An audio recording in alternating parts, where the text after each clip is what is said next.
cos'è che vedi dopo tanti anni? Ecco, tu hai avuto la fortuna, diciamo tra virgolette, che queste stanze dove siamo oggi sono della Curia, perciò La canonica della parrocchia di Bovecchio, che presumo sia della Curia, cioè me l'ha data il sacerdote, il parroco di Bo, per cui presumo sia della Curia, quello che ho capito dal contratto. che oggi abbiamo chiamato, ma purtroppo non riesce a venire perché ha dei funerali, così ha detto. Però il problema che vogliamo capire è: tu paghi un affitto allora? Sì, neanche se l'affitto è minimo, e c'è un affitto da pagare. E le bollette? E le bollette adesso quando cominceranno, perché prima il contratto era della Chiesa, adesso il contratto è stato girato a nome mio, di conseguenza adesso cominceranno ad arrivare le bollette come tutte le famiglie, insomma. Ma quello che più ti spaventa sono questi servizi che non ci sono più. Questo fisioterapista che dopo la pandemia non riesce più a venire, non lo vedi più, mancano le garze, manca un po' tutto. Cosa vuoi dire, Iole?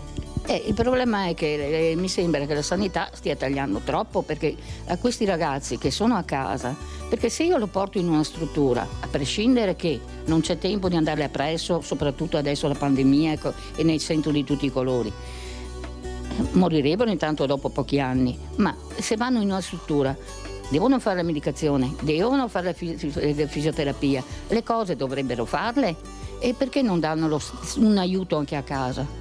Cioè, perché non ci danno il materiale a casa, senza tutte le volte che l'infermiere deve venire qua, poverino, a giustificarsi: signora, non c'è niente, oggi non abbiamo niente, ti portano un po' di qua, ti portano un po' di là, perché non c'è niente. Niente, cosa intendi, Iole? Che a casa devono capire, cioè le garze, cos'è che non... Loro di solito mi portano le garze, mi portano le siringhe per dare le medicine tramite PEG, ma scarseggia tutto. A volte te le portano, a volte poverini ti dicono: stanno cercando di portare alla sanità che ci dobbiamo pagare tutto, ma questo l'abbiamo capito tutti, non è che ci voglia una grande intelligenza a capire sta cosa. Però se lo mettiamo in una struttura, devono fare queste cose, dateci una mano, dateli una mano, perché è lui che ne ha bisogno. Iole, tu hai detto: finché sono viva e ce la faccio, mio figlio rimane qui con me. Anzi, tu mi hai anche detto: se io non fossi qui con lui, forse Romano non ci sarebbe più. Beh, queste sono parole del mio medico. Un giorno ha detto: sa signora, Romano c'è perché c'è lei, perché l'aspettativa di vita che aveva dato a me il povero dottore fisiatra che aveva Romano prima, e che purtroppo è morto, ha detto a me sarebbe vissuto 8 anni. Al dottore invece aveva detto addirittura meno. Invece sono 20 anni che qua ci sarà un motivo. Iole, cos'è l'appello che tu vuoi fare oggi a tutte quelle persone che forse non si rendono conto cosa vuol dire assistere una persona, ecco, con grande difficoltà? Stiamo parlando di una mamma diversamente agile, come le chiamo io, di un ragazzo completamente steso a letto, immobile, che ha bisogno di tutto. Qual è l'appello che vorresti fare? Cos'è che ti fa più male? Beh, intanto una cosa che non mi piace da sempre, e le signore che lavorano da me lo sanno: non voglio sentire nessuno che dica poverino Romano. È una cosa che mi dà fastidio da morire, perché poverino, finché viene accudito, sta autocommiserazione nei confronti degli altri non mi piace. E dopo bisognerebbe che la gente capisse che per fare quello che sto facendo io non è che mi sto divertendo. E se la gente giudica solo perché vede una persona, io delle volte vengo giudicata perché quando vado a farmi la spesa non sto in piedi con le gambe, con le stempelle, e mi appoggio al carrello perché naturalmente non ce la faccio stare in piedi. E allora la gente, qualcuno ti dice: ma te cammini? Sì, è la schiena che non mi tiene su, non è che ho le gambe paralizzate, ho la schiena che non tiene su. Questo è che la gente non capisce. E non so, la gente non capisce, soprattutto chi non ha una situazione così. Non può capire, perché non può paragonare come quando hai un anziano in casa, non è la stessa cosa.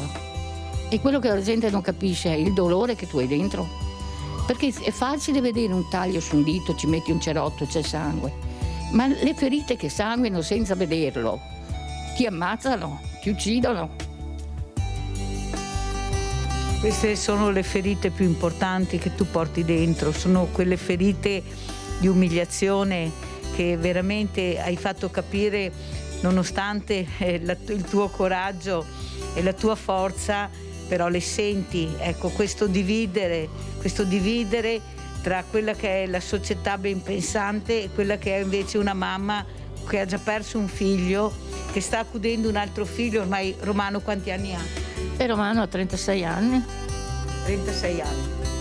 Perciò pensate, questa mamma che cerca di far capire che lei non è che chieda la luna, chiede il mondo, chiede solo quei servizi che dovrebbero aspettare di diritto a questa donna, a questa mamma, a Romano soprattutto.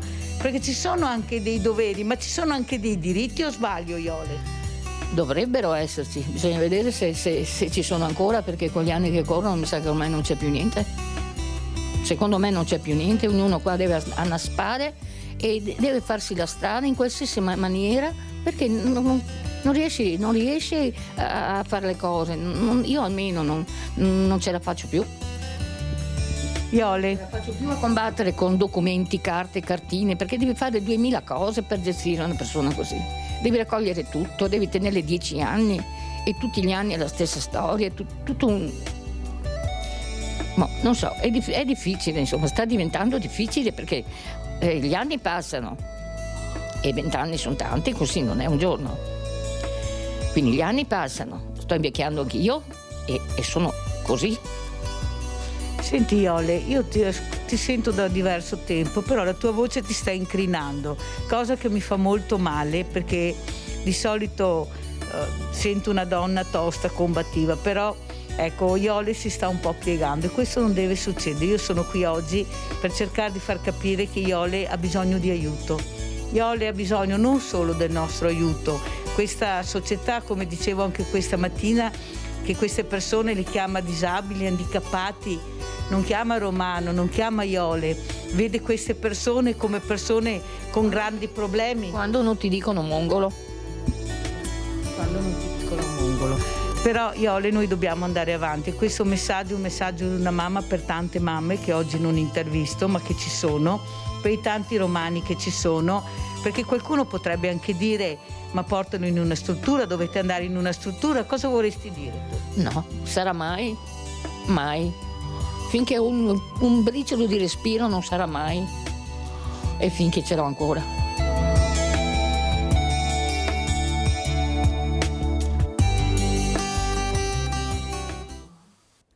Allora, ho mandato questo servizio perché Iole la stiamo seguendo, avete sentito, ogni tanto chiama anche al mattino, cambiato quasi niente, problemi enormi, l'avete sentito, ha chiamato una settimana fa, per far capire a quelli che dicono che io aiuto solo gli extracomunitari, che non è vero, perché ho fatto da tramite poi oltretutto col banco alimentare, certo che sì, per far capire che qualcuno dovrà pur muoversi. Queste mamme che non ce la fanno più, poi vi farò vedere la mostra che è partita a Ponzano Veneto, è la 4ª mostra perché è una mostra itinerante, io ci sono, per far capire la disperazione di questi genitori, si sentono soli, abbandonati. Con questi ragazzi bisogna accudirli 24 ore su 24, oppure con dei problemi, queste persone molto importanti fanno fatica a inserirsi nel lavoro, c'è un disastro in giro. Perciò volevo intanto ringraziare sempre Iole.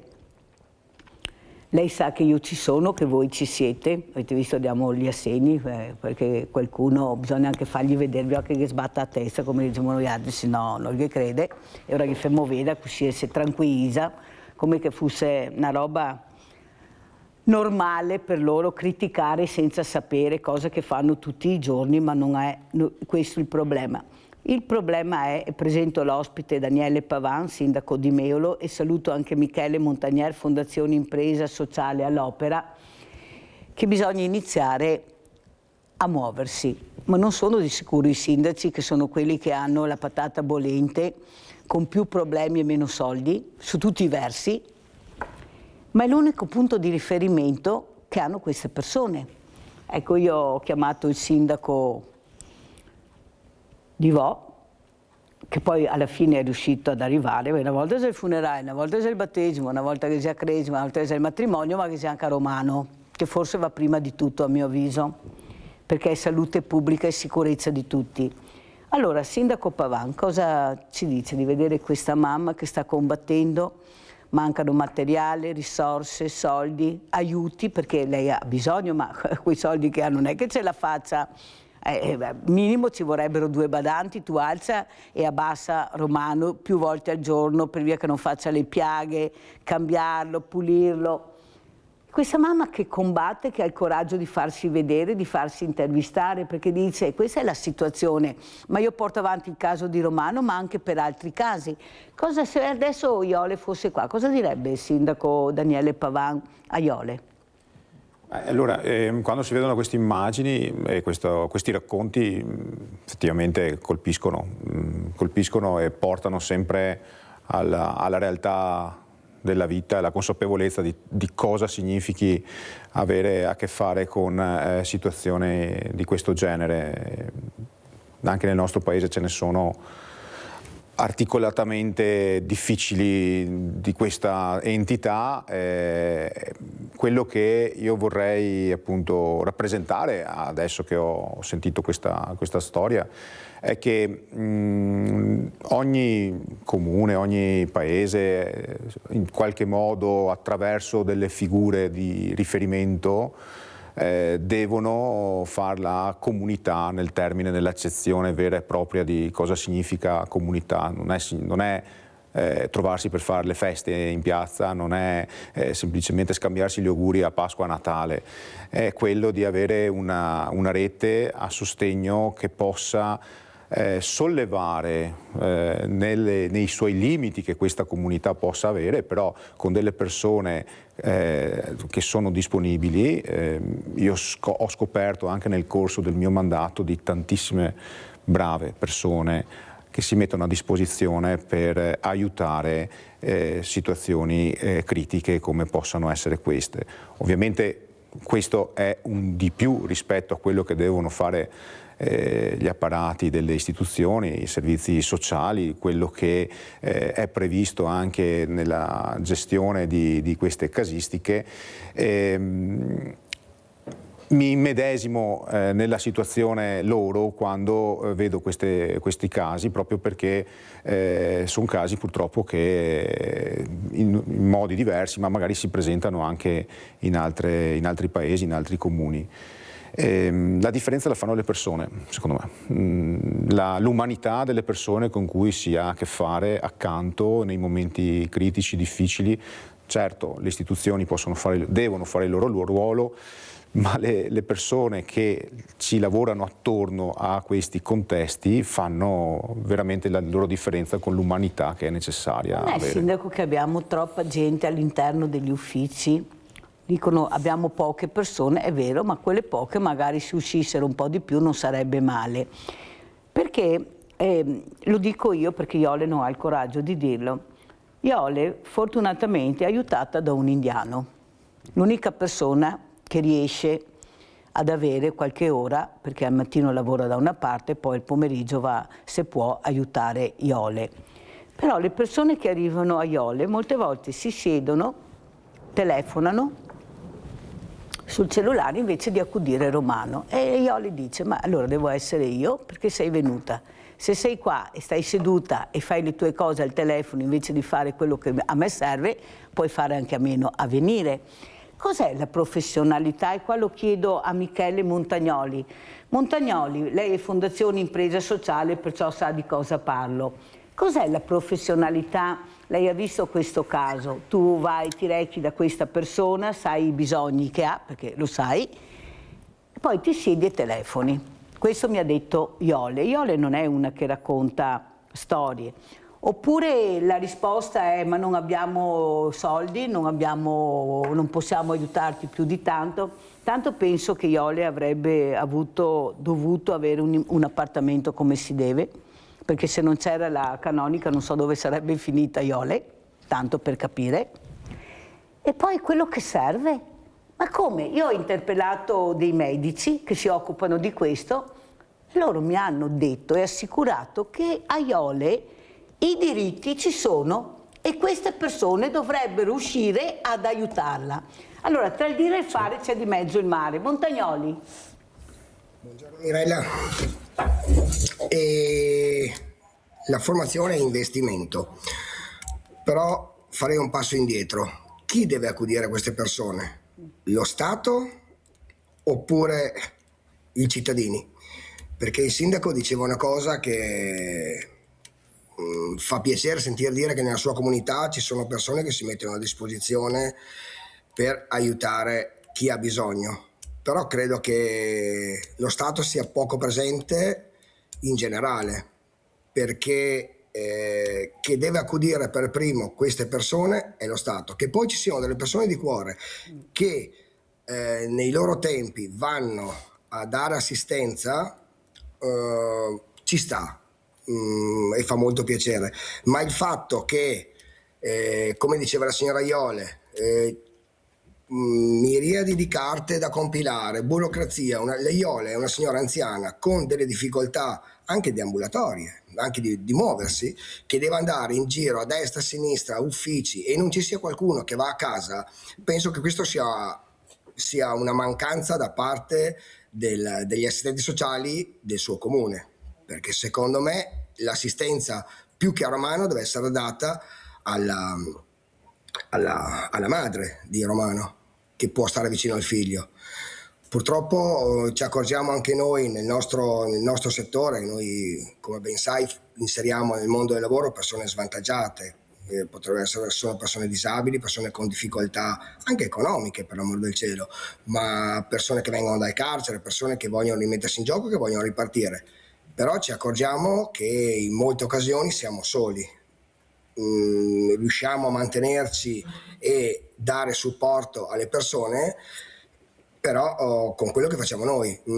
Ultima, da gennaio di quest'anno ci siamo imposti che offriamo, così almeno siamo sicuri che almeno una volta al giorno mangiano i nostri ragazzi, offriamo il pranzo a tutti i nostri dipendenti a nostre spese, per essere sicuri che almeno una volta al giorno mangiano. Noi nel nostro piccolo cerchiamo di darci una mano, di aiutarci, però da parte delle istituzioni, e parlo anche extra impresa sociale quale siamo, perché potrei parlarti di molti esempi di vita normale, ci accorgiamo che le persone non hanno nessun riferimento sul territorio, che sia a carico del comune, che sia a carico della regione, che sia a carico di chi deve essere a carico, non ci sono riferimenti. Se una persona anziana deve cominciare a girare e a prendere in mano documenti, non so, la vedo molto difficile, e la signora Iole deve essere fatta santa, perché quello che sta facendo per il figlio e per se stessa è molto importante, perché dobbiamo pensare che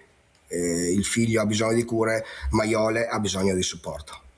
Grazie veramente, grazie Montagnoli per le parole, perché sono passati anni da questo servizio che avete visto, però io la seguo, lei mi chiama, però le cose non cambiano, pochissimo. Immagino. Cambia il sindaco, ma Amenada è sempre qui, caro.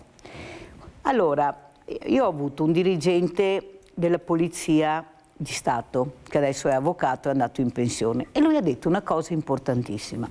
Ha detto Pavan, è vero che abbiamo le leggi che non ci permettono di fare quello che vorremmo fare, però tra le pieghe delle leggi e della burocrazia noi dobbiamo mettere il buonsenso e trovare un po' di buonsenso, perché se non mettiamo questo in mezzo noi non andremo da nessuna parte. Allora, Iole ha bisogno di essere aiutata, e parlo di Iole come parlo di tantissime altre, poi faremo l'intervista anche un'altra mamma con la mostra Io ci sono, che adesso è a Ponzano Veneto, di fronte al municipio, in strada, così si vede, cioè non è che dovete entrare a vedere, proprio in strada che si vede bene, chi passa la vede. Queste mamme sono disperate, siamo nel 2026, però siamo come prima. Ma sapete cosa vuol dire, dice una mamma, accudire una persona 24 ore su 24 di questi ragazzi e ragazze che abbiamo, l'impegno, l'amore. Delle volte siamo migliori noi di certi anche educatori che vengono, perché riusciamo magari a capire di più cosa vuole il nostro figlio o nostra figlia che altri, perché anni e anni e anni riesci forse ad arrivare molto più in lungo, ma non siamo ascoltate. Allora, sindaco, lei è una persona sensibile, se no non sarebbe qui a Sveglia Veneti, ecco, che cerca anche lei di dire quello che pensa, però mi sembra che anche voi siete ascoltati poco, avete l'unione dei sindaci, ma o che fate poco rumore o che c'è qualcosa che non gira, perché siete una montagna, tantissimi, cercate anche di far capire le esigenze che avete, perché ognuno sono grosso modo uguali, il lavoro, la casa, la povertà, la solitudine, però alla fine poi dovete confrontarvi con chi abbiamo eletto per dare delle risposte. Non per non farsi trovare, non ci sono mai, sono sempre impegnati, non vi rispondo, almeno mi dicono i sindaci, così faccio fatica anch'io, mi dico Mirella, a parlare coi nostri. Allora, sindaco, cosa vorrebbe dire alla politica in generale? Che noi stiamo facendo i salti mortali. Stiamo facendo i salti mortali e fare i salti mortali significa rischiare anche di farsi male poi, ma perché siamo costretti a farlo.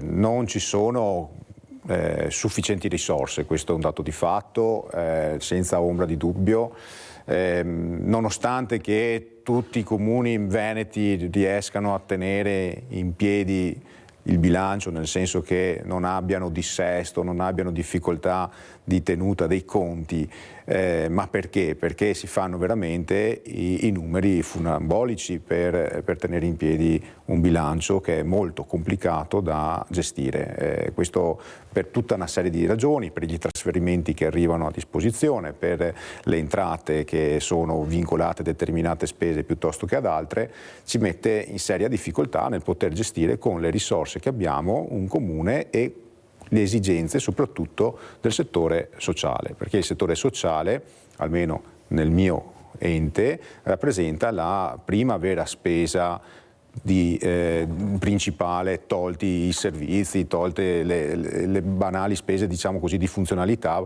La prima vera che va ad allocarsi su un capitolo specifico è quella del settore sociale e non è sufficiente.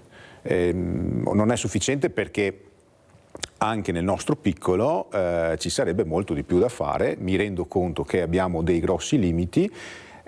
Giustamente, come segnalava prima il Montagnoli, no? È vero, stiamo lavorando alla rovescia se vogliamo, perché ci dobbiamo arrabattare con delle soluzioni che non sono il giro giusto. Il giro giusto sarebbe che l'istituzione si occupa di queste situazioni di difficoltà, ma non avendo altre strade da percorrere, nel senso che noi sì facciamo baccano, noi sì facciamo sentire la nostra voce, però evidentemente anche a livello centrale piuttosto che anche forse regionale, anche se si sta muovendo qualcosa, a mio parere, a partire dal discorso dei caregiver, insomma ci sono diversi segnali che mi fa essere fiducioso per quanto riguarda la Regione Veneto, però se questi fondi non arrivano con forza sta a significare anche che non ci sono le risorse sufficienti a loro volta a livello centrale per arrivare,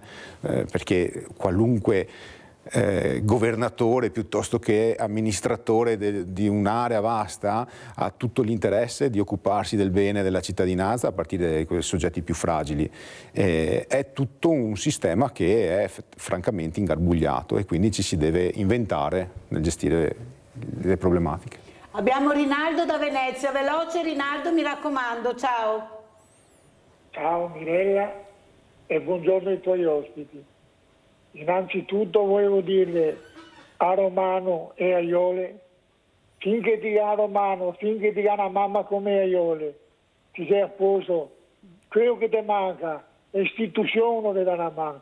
I politici, tutti quanti, gli dà da vergognarsi, perché questi, io dico miei politici, che ho 83 anni e sono non in condizioni così, però per una carrozzeria, per una roba, perché ti chiedo domande a carità.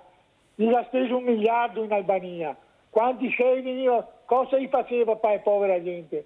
È un governo che da aiutare prima questa gente qua e dopo le altre robe, perché la politica, il capo 15 milioni al mese, 3.000 per telefono, 2.000 per portaborse e per una persona così, per 2 persone così, e a mamma guarda come che arriva, vergogniamoci, siamo veneti, non abbiamo mai gente così, non li abbiamo mai trattati così. Sti governi che è qua, da 30 anni a sta parte, da vergognarsi, cui va a tirare a paga, il tira 150.000 euro all'anno, un operaio li ciapa su una vita, e diciamo, ma cosa? Daremo noi altri a vergognarci, perché so adesso, ma se non andare in piazza e non posso andare a camminare, ma dovremmo andare in piazza noi altri e buttare via tutto, va bene? Non Mussolini che ti dà e mangia su Roma, parlami altri e andare a buttarli via tutti, da vergognarsi. Mi chiamo Marchi Rinaldo, va bene? E ho 83 anni, vuoi lavorare fino a 76, ho bisogno di una carrozzeria, di una roba, ma dato che fa il giro del mondo, che mi so fare, uno ottenere tutto, non mi interessa, me l'hanno nessuno. Se vado ad aiutare la gente che ha bisogno e basta, cara Mirella, queste robe fa piangere il cuore, ma e parole, quelle parole, acqua e ciacco, e non fa fritto, è logico, come uno che buon poveretto qua, io da me ma qui sei vivi, portarli alle morte con rispetto, farli sentare, vivendo ormai. No, dai, ciao Mirella e buongiorno ai tuoi ospiti. Grazie Rinaldo. Allora andiamo a vedere anche questa mostra a Ponzano e sentiamo l'intervista del sindaco Baseggio. Quando abbiamo partecipato, come con tanti altri colleghi, alla presentazione di questa mostra nella Loggia Cavalieri, sono rimasto personalmente colpito dalla forza di questa iniziativa, dalle immagini, ma soprattutto dalla gioia dei ragazzi che sono qui presenti, che sono quelli immortalati nelle fotografie. La mostra itinerante Io ci sono apre un altro capitolo dopo Treviso, Silea, Spresiano e Padova, approdando a Ponzano, dove di fronte al municipio sono state esposte le foto di 11 persone che normalmente sfuggono allo sguardo, lontane da una socialità che chiede invece condivisione e rispetto. Questa mostra viene qui in strada, in piazza, è un'area di fronte al municipio proprio perché qualsiasi persona la possa vedere e per qualsiasi immagine che rappresenta questi bravi ragazzi e ragazze possa essere un'immagine vivente all'interno della comunità. L'idea di Enrico Colussi, il fotografo, è semplice quanto profonda: ritrarre in un rigoroso bianco e nero i volti di coloro che spesso si sentono invisibili o preferiscono nascondersi agli occhi della gente, paurosi di un giudizio o di un commento che potrebbe ferirli. Il volto non mente, il volto non dice se siamo o meno disabili, siamo tutti solo persone. È un'emozione grandissima vedere tutte queste foto dei nostri ragazzi. Sono le nostre vite, sti ragazzi. Guai se non ci fossero. In ogni città Colussi sceglie luoghi differenti anche per dare valore a ciò che prima non lo aveva. Il fotografo che ha deciso di organizzare questa mostra itinerante in maniera diversa per far capire l'importanza di rigenerazione urbana nei stabili, nei posti magari più degradati anche. Iniziare a fare inclusività con queste bellissime mostre. Questa è la mostra, ad esempio, Ci sono, proprio per far capire l'importanza che un luogo squallido con questi volti può diventare bellissimo. Sono la mamma di Viviana, frequenta il centro di uno di Roncade, le Ginestre, e niente, ringrazio il comune di Ponzano che ci ha ospitati. E niente, la vita va avanti. Ma per lei cosa significa vedere le foto? È un'emozione grandissima vedere tutte queste foto dei nostri ragazzi. Sono le nostre vite, sti ragazzi. Guai se non ci fossero. Bisogna avere ancora un po' di più inclusione, diciamo. Certo. E anche le autorità dovrebbero essere un po' più presenti con i nostri ragazzi, perché noi mamme siamo sempre battagliere, però ci vorrebbe anche il resto. Paolo da Montagnana, ciao Paolo. Ciao Mirella e buongiorno ai tuoi ospiti. Ho visto Mamma Iole, toccante. Allora io dico una cosa Mirella. A noi cittadini, io sono un volontario, per quello che faccio, per il poco che faccio, io sono uno di quelli che ha avuto ed è giusto che adesso che sono in pensione io e mia moglie diamo. Mia moglie questo martedì è nel centro anziani qua del paese, fanno ginnastica, io vado in chiesa, vado a dare una mano o tagliare l'erba, insomma per quel che posso nel mio piccolo paese do una mano. Tanto i sindaci, io dico, sono stupendi, sono persone che meritano perché anche loro hanno le mani legate, però io dico una cosa, Mirella, dai. Da Roma, dai palazzi, dai grandi palazzi del potere, no? Fanno solo, noi allo Stato serviamo fino a che siamo lavoratori e possiamo pagare le tasse, no? Quando ci sono di quelli che hanno bisogno, secondo me lo Stato neanche non li riconosce, secondo me. Guarda, io ho fatto caso anche le nostre mamme, no? Io non ce l'ho più da tanti anni, purtroppo mia mamma è morta giovane, mio papà anche, però le nostre mamme, no? C'è stata la festa della mamma domenica. Trovami un politico che va in televisione e fa di persona gli auguri a tutte le mamme, a queste mamme che fanno miracoli fanno. Allo Stato, Mirella, anche io sono del parere, no? Invece di aver speso 40 miliardi all'anno per pagare questo bonus all'Europa, perché di 40 miliardi ne hanno speso meno e davano una mano a chi ha veramente bisogno? Ma dove siamo? Siamo in un paese dove il piccolo e il grande vanno a pari insieme, dove il ricco e il povero devono andare a pari insieme, o dobbiamo solo guardare la parte migliore del paese? Perché la parte peggiore non dà un contributo al paese. Quindi Mirella, queste cose a me che mi fanno stizzire, no? Che poi qualcuno mi dice, ma ti hai votato? Sì, li voto perché con le promesse, come ha detto il signore di prima, adesso non ricordo quello che Rinaldo. Esatto, che con l'acqua e non ti impasti niente. Continuano le promesse e se ritorniamo indietro negli anni, Mirella, quando c'erano i statisti ci hanno fatto fare qualcosa, ci hanno fatto il debito, ma ci hanno fatto fare qualcosa. Questi, specialmente quelli che non faccio nomi, ci hanno aumentato il debito, ma ci fanno anche vendere quello che abbiamo costruito con gli altri, con la vera politica degli statisti. Allora io dico una cosa, Mirella, questi la mano sul cuore se la mettono solo quando c'è l'inno d'Italia. Vi avete siga il cuore però. Esatto. Perché se ne se avesse un cuore, quelli che hanno di bisogno dovrebbero essere aiutati dallo Stato.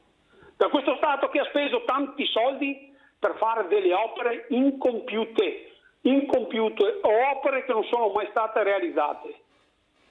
Mirella, mi scuso sempre per le mie esternazioni, ma però a un certo punto ci si scoppia anche in questa faccenda.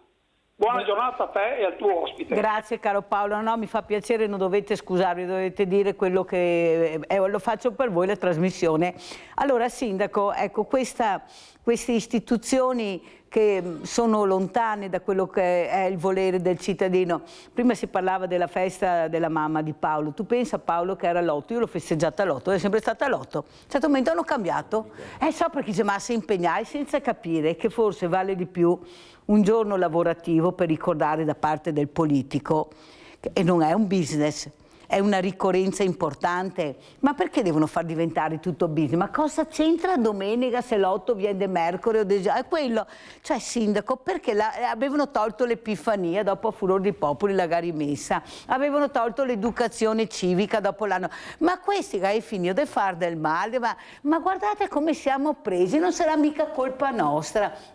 Abbiamo il terrore dei ladri, dei furti, ti arrivano in casa delinquenti dall'est, non sai più come salvarti, dobbiamo farci le ronde noi dobbiamo fare le ronde, ma le tasse perché le paghiamo? Non possiamo difenderci in casa anche se entrano nella proprietà privata, vai tu in galera invece di quello che è entrato. Cioè, una volta si diceva, vedrai quando va sulla destra, che vuole a destra, adesso che sia a destra, però miglioramenti non sai, che ne vediamo tanti, Sindaco. sindaco, lei è una civica di centrodestra, ma anche lei sta dicendo che tante cose sarebbero da fare, ma che dobbiamo anche difenderci con quello che c'è in giro, con questi delinquenti che quando arrivano sono quelli che arrivano coi barconi, coi piedi nudi o con le infradite. Questi arriva col Kalashnikov, sindaco, e questi non guardi in faccia a nessuno, qui ti entra in casa. Come ti difendi da questi? Ma come ti difendi? Qui la politica deve intervenire, ti dice fai le ronde, ma come? Devo farmi anche la ronda, l'allarme, ronda, non posso difendermi in casa.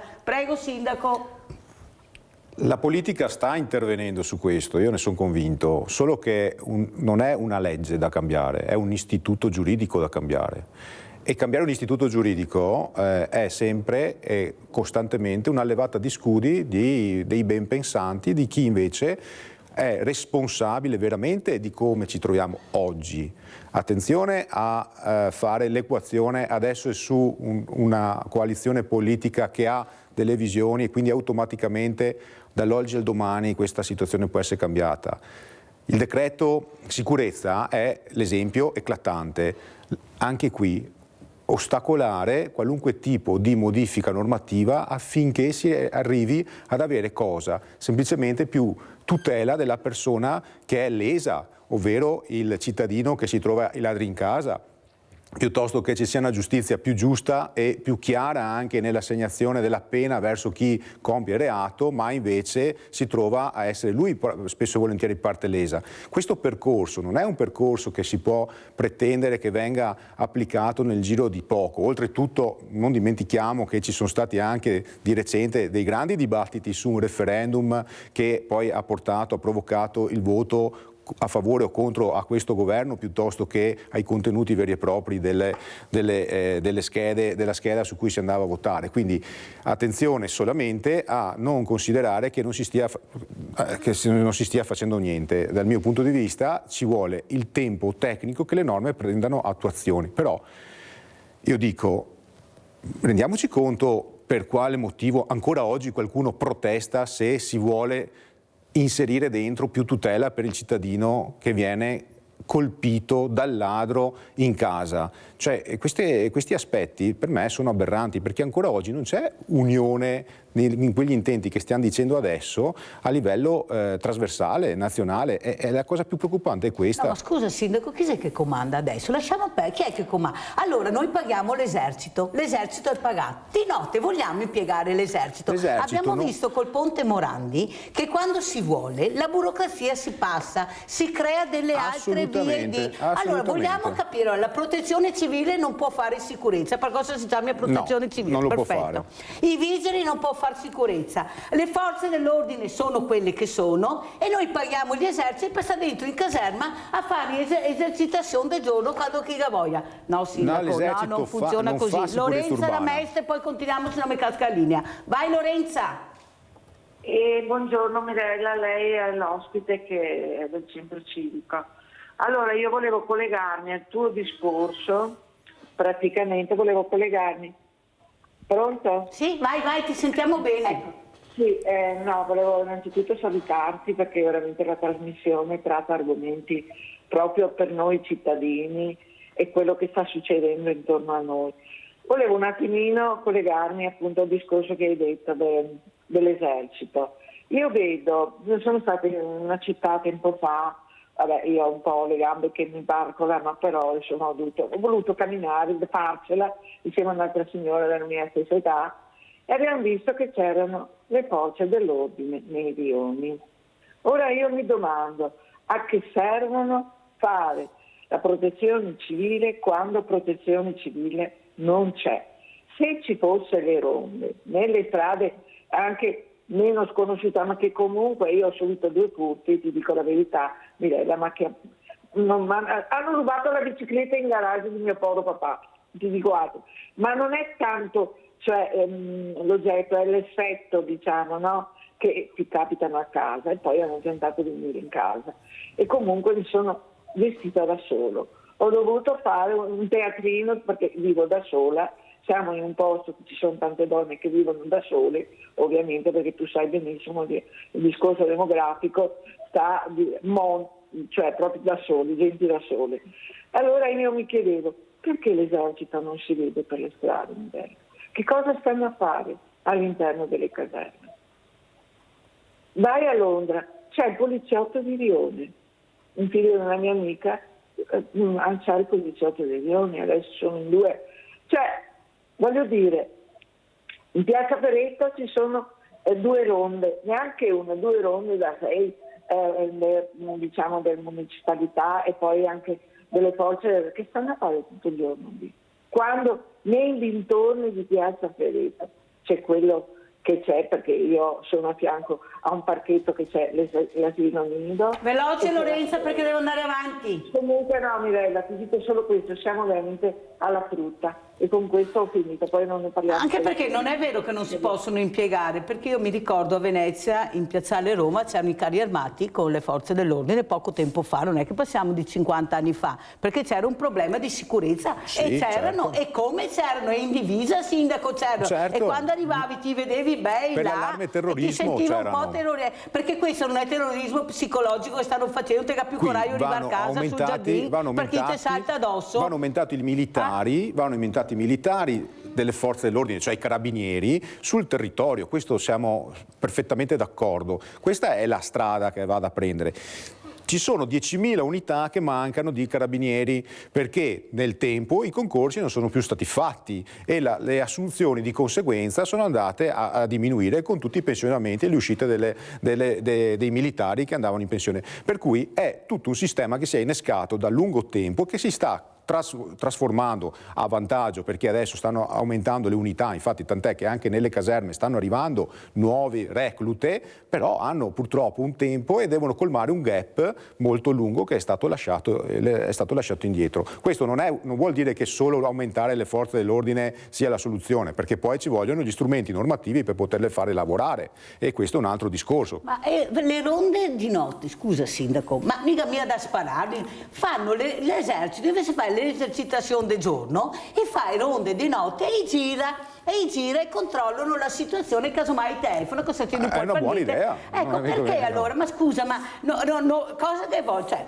loro girano come facevano una volta le camionette che c'erano, che giravano, che controllavano le situazioni. Cioè, andiamo in cerca della luna, cerchiamo di far funzionare e di mettere in atto quel poco che abbiamo. Abbiamo sti eserciti, vogliamo metterli durante il giorno, in teoria anche durante il giorno, non solo di notte, perché qua i furti arrivano anche del giorno ai 9 di mattina. Vogliamo impiegare, visto che li paghiamo, a essere più sicuri quando usciamo tutto il giorno, perché se no non ne veniamo fuori, non si può. Ora dovremmo morire oppure essere massacrati perché qualcuno si muova. No, assolutamente. Montagnoli. Che dici? Scusa, volevo fare un passo indietro un attimo, di non essermi spiegato male. Non era una critica al sindaco quando parlavo prima, perché i sindaci, noi facciamo i lavori di pubblica utilità nei comuni dell'Alta Padovana e devo dire che i sindaci fanno degli sforzi incredibili per poter far stare in piedi le amministrazioni. Purtroppo volevo riferirmi proprio allo Stato centrale piuttosto che all'Europa, che è poco vicina ai temi del sociale. Perché è vero, la nuova giunta regionale sembra che abbia improntato una bella direzione sulla parte del sociale, però credo che l'Italia sia molto schiava e molto succube dell'Europa, perché è l'Europa che deve stanziare dei fondi, invece di stanziarli per cose che hanno poco valore, di dare più valore alle persone.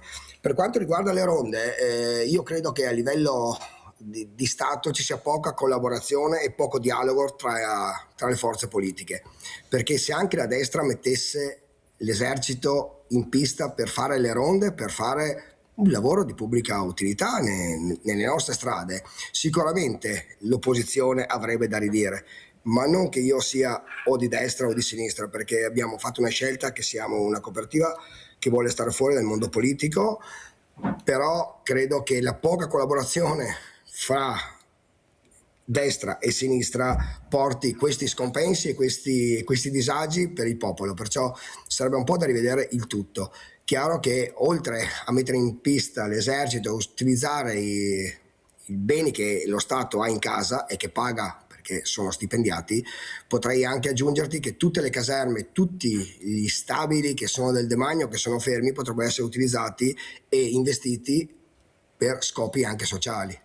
Ah, sono perfettamente d'accordo. Il problema è che è inutile dire l'opposto. Tu intanto fai, dopo sarà il cittadino che giudica. Montagnoli, sarà il cittadino poi. Ecco, perché tanto litigano sempre indipendentemente dal fare o non fare. Perciò intanto governo e faccio, dopo sarà il cittadino che deciderà se ho governato bene o se ho governato male. Come lo fa col sindaco? Se il sindaco semina bene viene rieletto senza nessun problema, fa anche il terzo mandato. Se il sindaco non lo governa bene, la gente lo manda a casa. Questo è pacifico. E perciò possiamo farlo anche noi questo, se ci danno l'opportunità di farlo. Nadia da Treviso, poi andiamo in pubblicità, veloce Nadia. Ciao Mirella, buongiorno ai tuoi ospiti. Niente, volevo portare la mia testimonianza.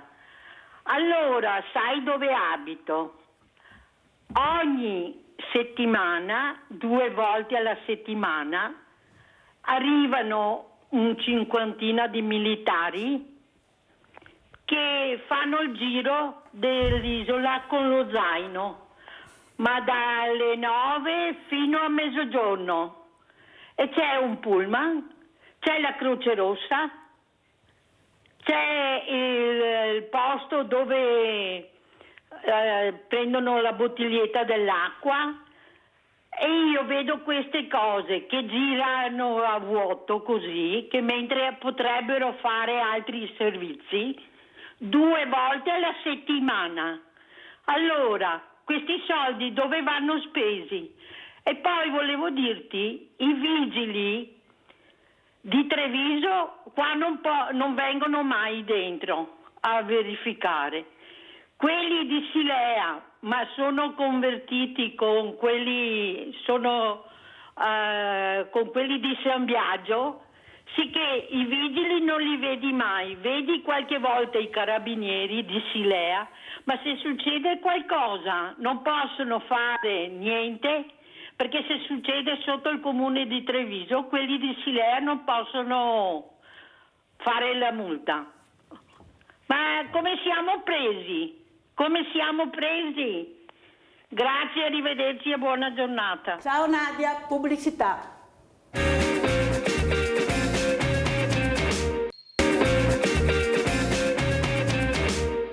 Potrei stare meglio, dicendo la verità.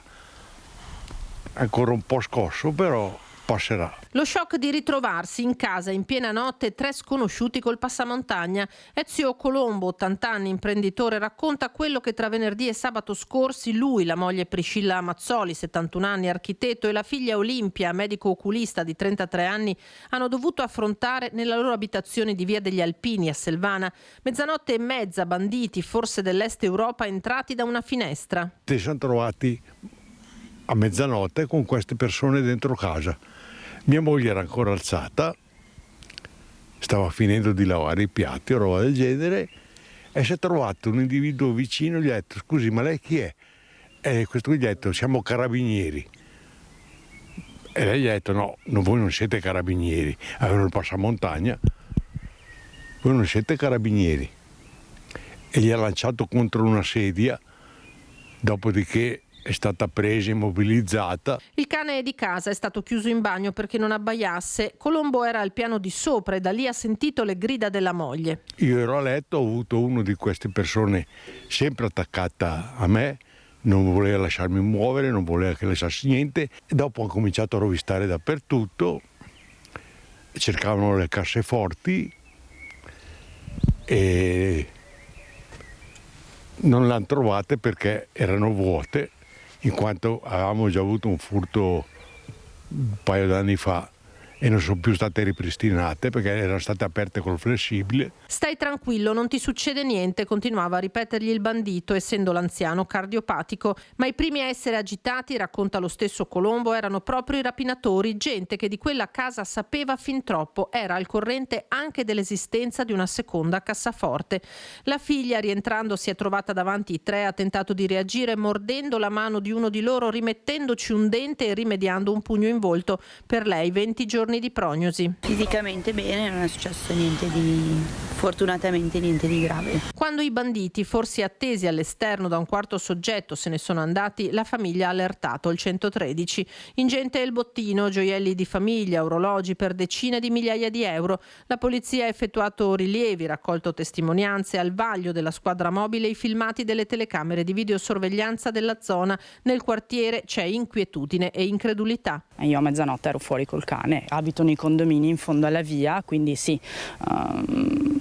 sono persone anziane, conosco perché conoscevo la figlia da piccola, è un duro colpo, ecco, quando qualcuno ti entra in casa, soprattutto in questo modo qui. C'è anche un controllo di quartiere per quello che funziona e non so quanto funzioni insomma in realtà, perché fa paura quando c'è gente in casa e che quindi possono essere intanto il trauma psicologico e il rischio magari invece anche di essere pestati o di essere, quindi è una cosa che non può lasciare indifferenti, ecco. Più di mettere l'allarme, chiudere bene la casa, non lo so, fidarsi meno. Abbiamo Giusy in linea, vai Giusy. Ciao Mirella, buongiorno ai tuoi ospiti. Allora Mirella, come al solito ti faccio lo stesso discorso perché ormai lo so a memoria.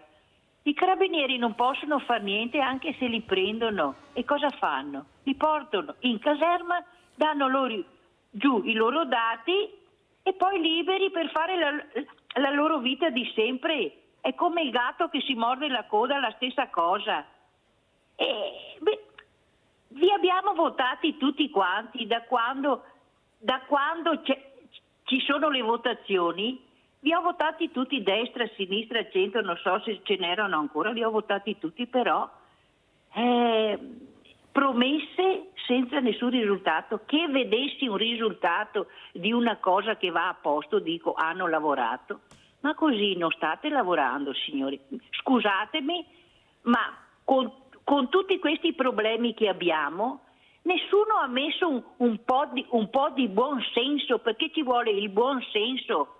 Il buon senso ci vuole per dirigere un governo. E invece siete lì che quando vedo che vengono fuori dal Parlamento tutti col cellulare in mano, che fanno finta di telefonare perché non vogliono che i giornalisti li chiedono cosa hanno fatto oggi di lavoro, perché lavorano due giorni alla settimana, 4-5 ore alla settimana, e vivono in albergo e vivono in appartamenti di lusso. E noi cosa facciamo noi qua? Cosa stiamo facendo? Solo per pagarvi? Noi siamo i vostri datori di lavoro e non vediamo risultati. Quando uno lavora su una ditta che non fa bene, il principale lo licenzia. Ragazzi, bisogna mettersi in testa questo. Siamo stanchi di dirvi sempre le stesse cose. Ma la destra e la sinistra, il rosso, il bianco, il nero, siete tutti uguali, perché non vedo un risultato. Uno solo basterebbe all'anno di fare. Le accise sono 15-30 accise. Salvini l'altro ieri ha detto che voleva eliminare quella dell'Etiopia, che del 32-35 l'anno, non fa niente. Tutte le accise, è che dopo, quando levate le accise, ci aumentate le tasse perché i soldi vi servono. Allora cosa facciamo? Vi saluto. Abbiamo sentito anche le riflessioni di Giusy. Montagnoli, cos'è che la preoccupa di più? Perché avete numeri importanti, state cercando di portare degli aiuti veramente consistenti, specialmente alle fragilità, al disagiato. Prego. Gli aiuti, quello che mi preoccupa è la poca presenza dello Stato nei confronti del sociale. Questo mi preoccupa molto, perché partecipiamo anche a degli incontri. Noi facciamo parte del tavolo carcere con il CNEL, che è Recidiva Zero, no? Tutti parlano bene, tutti promuovono la tipologia di attività che noi facciamo, tutti applaudono, ma nessuno paga lo spettacolo, diciamo. Ma questo è perché non c'è la volontà da parte dello Stato di spingere sul sociale. Perché? Perché il sociale secondo me non porta voti. Il sociale è una lama dopo taglio, non porta dei voti, porta più voti pubblicizzare che abbassiamo le tasse, che daremo più supporto, alzeremo le pensioni, faremo tante altre cose, ma parlare del sociale in campagna elettorale secondo me porta pochi voti. Elogio molto Stefani perché mi sembra che uno dei suoi primi interventi sia stato rivolto al sociale. Sì. Speriamo che mantenga almeno quello che lo lasciano lavorare più che altro, quello è il problema. Che lo lasciano lavorare, che lo lasciano lavorare più che altro. Alla telespettatrice rispetto ai carabinieri, che non è vero che non mettono in carcere le persone. Ne siamo prova perché abbiamo 27 detenuti che lavorano, di questi 27 addirittura 5 sono anche ergastolani nella nostra struttura. Ma il problema non è dei carabinieri, perché il carabiniere è un vettore, il carabiniere arresta la persona, la porta davanti a un giudice, poi è la magistratura che decide. Purtroppo i carabinieri tante volte hanno le mani legate. Che colpa ne hanno i carabinieri se arrestano una persona, la portano davanti al giudice e il giudice dice ma no, questo può uscire. Perciò Montagnoli, devo correre perché purtroppo il tempo è tiranno. Cosa ne pensa di quello che sta succedendo a Treviso, che il prefetto ha deciso di rinnovare un bando, di fare un nuovo bando per appunto la questione dell'immigrazione e di non far partecipare più le cooperative ma le associazioni di volontariato? Non ne sono a conoscenza e lo prendo con tristezza che il sindaco abbia chiuso queste porte alle cooperative sociali. Il prefetto, non il sindaco, il prefetto ha deciso che il problema dell'immigrazione verrà gestito con un bando nuovo dalle associazioni di volontariato, non più dalle cooperative. Beh, allora credo che innanzitutto il problema di questi furti in casa non sia dovuto all'immigrazione, come diceva lei Mirella, degli sbarchi. Il problema forse deve essere risolto un po' prima, con più sul territorio, nel senso più presenza sul territorio delle forze dell'ordine. Però che sia demandato, noi non facciamo accoglienza per stranieri perché ci siamo dedicati ad altre forme sociali, ma che sia tolto alle cooperative e sia dato alle associazioni lo vedo una forma di risparmio economico per lo Stato. Sentiamo il Sindaco Pavan, cosa pensa di questo bando nuovo che ci sarà? No, anch'io non sono al corrente di questa novità. Fa un attimino, sì, mi sorprende ecco, questa cosa. È chiaro che le cooperative per la gestione degli immigrati, insomma l'accoglienza, hanno un costo talvolta anche rilevante. Non dimentichiamo nell'ultimo periodo quando sono stati assegnati degli alloggi anche privatamente in accordo con convenzioni con le prefetture e che queste spese di soggiorno poi in carico alla collettività vanno a finanziare poi dei canoni non da poco anche a vantaggio dei privati. Quindi a mio parere c'è stato anche un po' di inefficienza all'epoca sulla gestione dei costi per le spese di soggiorno di questi immigrati a vantaggio di chi era anche privato, insomma, che metteva a disponibilità delle case in lontananza ai margini dei confini comunali. Noi abbiamo un caso, per esempio, abbiamo visto, quindi qualcosa non ha funzionato. Poi che si debba ricorrere a questa soluzione attraverso le associazioni di volontariato mi sembra un pochino anomala, quantomeno, anche perché il volontariato è eventualmente di supporto, ma non è il perno in queste situazioni, perché servono anche delle competenze specifiche su queste sembra che cose. Abbia molto chance la Croce Rossa, ad esempio.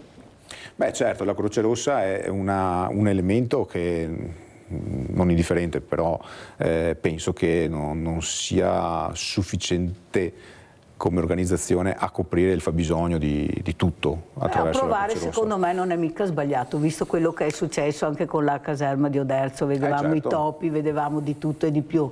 Io so che delle volte il cambiamento può fare anche paura, perché ma saremo in grado, non saremo in grado, ma se non proviamo mai a fare un cambiamento, allora è inutile che ce la giochiamo, Sindaco. Assolutamente va fatto. Il prefetto di Treviso ha fatto delle considerazioni, ha visto che qualcosa non tornava nei conti, come diceva Montagnoli, ha detto proviamo a vedere se in un altro modo, è l'unico in Italia, lo dico a Montagnoli, questo bando, perché c'era un'intervista ieri proprio di un responsabile di una di queste caserme, di questa cooperativa, che era perplesso, amareggiato, era veramente adesso cosa faremo, i nostri dipendenti. Il problema è che bisogna pure iniziare anche a fare qualche cambiamento e vedere, visto che siamo, come dice Montagnoli, più di 760 associazioni di volontariato, finalmente si capirà chi fa cosa, come può essere di aiuto, perché se tutti siamo nel minestrone, tutti facciamo tutto, alla fine ci troviamo invece che qualcuno fa il furbo, come ha detto lei, Sindaco. Allora fare un po' di rinnovo, diciamo, e vedere di riuscire, ecco, a fermare, perché la violenza sta aumentando, la rabbia sta aumentando, la solitudine sta aumentando, la povertà sta aumentando. Cosa dovremmo fare? Montagnoli, come ci saluta? Ringraziandovi dello spazio che ci avete dato e con la speranza, veramente punto molto sul sindaco, no, sul governatore Stefani, che mantenga quanto ha promesso e che lo lasciano lavorare, perché secondo me potremo dare una svolta e un cambiamento. Grazie, veramente grazie, complimenti Montagnoli per quello che fa. Grazie. Michele Montagnoli, Fondazione Impresa Sociale all'Opera. Avete sentito, ecco, una che è nel pezzo, questo è proprio, sì, e dobbiamo dire grazie a lei e a tutti i volontari Montagnoli, veramente grazie di cuore, perché l'inserimento e l'inclusione è una cosa difficile, solo a parlarne, a fare, c'è una rabbia che monta, che è una roba folle. Avete sentito cosa è successo a Napoli? Se continuiamo così veramente è da aver paura. Sindaco, come ci saluta? Io saluto, intanto facendo i complimenti per la trasmissione. Grazie. Veramente complimenti. Con una riflessione che qualcuno prima da qualche intervento lo diceva, siamo veneti, no? Siamo veneti, sì, e spesso siamo veneti nei pregi e nei difetti, soprattutto nel difetto o pregio, per carità, di saperci sempre arrangiare e mai lamentarsi o farsi sentire con veramente grande prepotenza quando ci sono dei problemi. Quindi in qualche modo mi arrangio, faccio, risolvo, metto a posto. Ecco, questo è un problema in questo momento, secondo me, più che un vantaggio, perché far sentire la propria voce nelle sedi opportune è fondamentale, e lo sarà sempre di più negli anni quando ci sono situazioni così pressanti. E quindi noi da veneti, da bravi veneti, ci siamo sempre gestiti, sempre arrangiati a far da soli, a venirne fuori.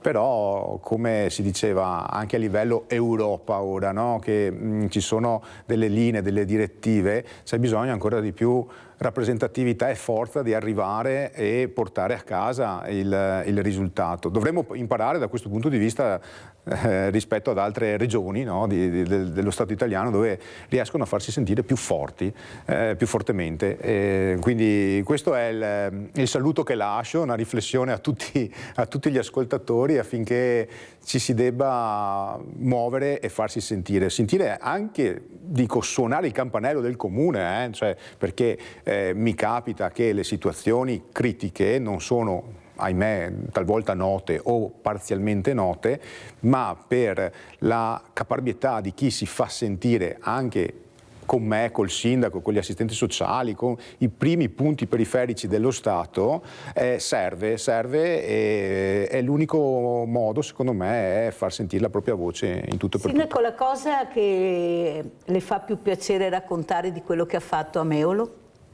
Ma allora, penso alla memoria corta qui di qualche giorno fa, perché abbiamo avuto l'onore di ospitare a Meolo il primo evento regionale degli Stati Generali delle Consulte Giovanili. E questo è comunque, secondo me, un messaggio sempre di speranza guardando al futuro, perché c'è stato modo proprio di scoprire una partecipazione a mio parere anche inaspettata, di quanta gioventù voglia oggi rimborcarsi le maniche e dare una mano per quel cambiamento di cui stavamo parlando poco fa.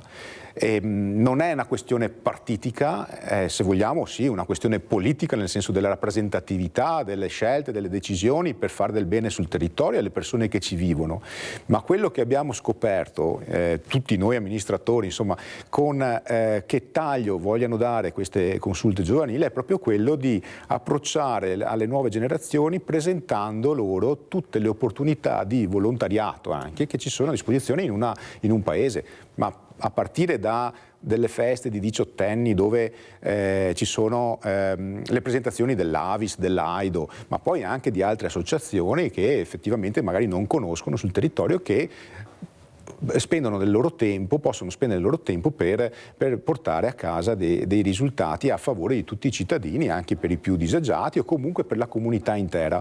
Questo è un messaggio, a mio parere, di grande speranza per il futuro, perché ci sono veramente tantissimi giovani ragazzi e ragazze che intendono aiutare a sviluppare meglio il nostro paese, il nostro territorio, cosa che magari tendenzialmente non si riesce a percepire, perché, come si suol dire, fa più rumore quell'albero che cade che la foresta che cresce, quindi si sente sempre parlare, diciamo, delle nuove generazioni con pieghe negative su effetti che vengono compiuti, reati e quant'altro. Ahimè, questo porta più messaggio anche nei media, però c'è un sottobosco di lavoro costante che abbiamo avuto l'onore anche di scoprire in modo tangibile proprio negli eventi qui di questi ultimi giorni, dove ci sono tantissimi ragazzi e ragazze che si stanno mettendo in gioco per un futuro migliore a cui noi auspichiamo apertamente. Bisogna, come dice lei, Sindaco, che bisogna prenderli per mano questi ragazzi, fare un'educazione civica a tutti gli effetti e farli partecipare, però bisogna accompagnarli. Da soli, come dice lei, non arriveranno mai, bisogna organizzarsi, fargli toccare con mano quella che è la realtà anche dell'associazionismo, che è bellissima, del volontariato, che è bellissima, perché se non ci conoscono, come ha detto lei, non arriveranno pure mai. Grazie, veramente grazie anche a Daniele Pavan, sindaco di Meolo, veramente grazie per essere stato con noi. Pubblicità.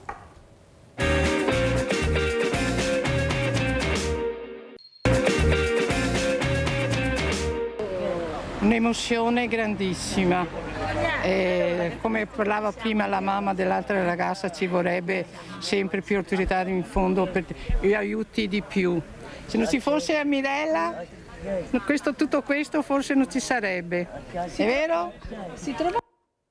Io ringrazio la mamma di Chiara Ircetti a questa mostra, poi guardiamo anche le immagini, poi facciamo scorrere le immagini, così anche il mio ospite Francesco Montagnier, presidente Soccorritori di Conegliano, ecco, dirà la sua, è una persona che è nel pezzo, come piace a Mirella.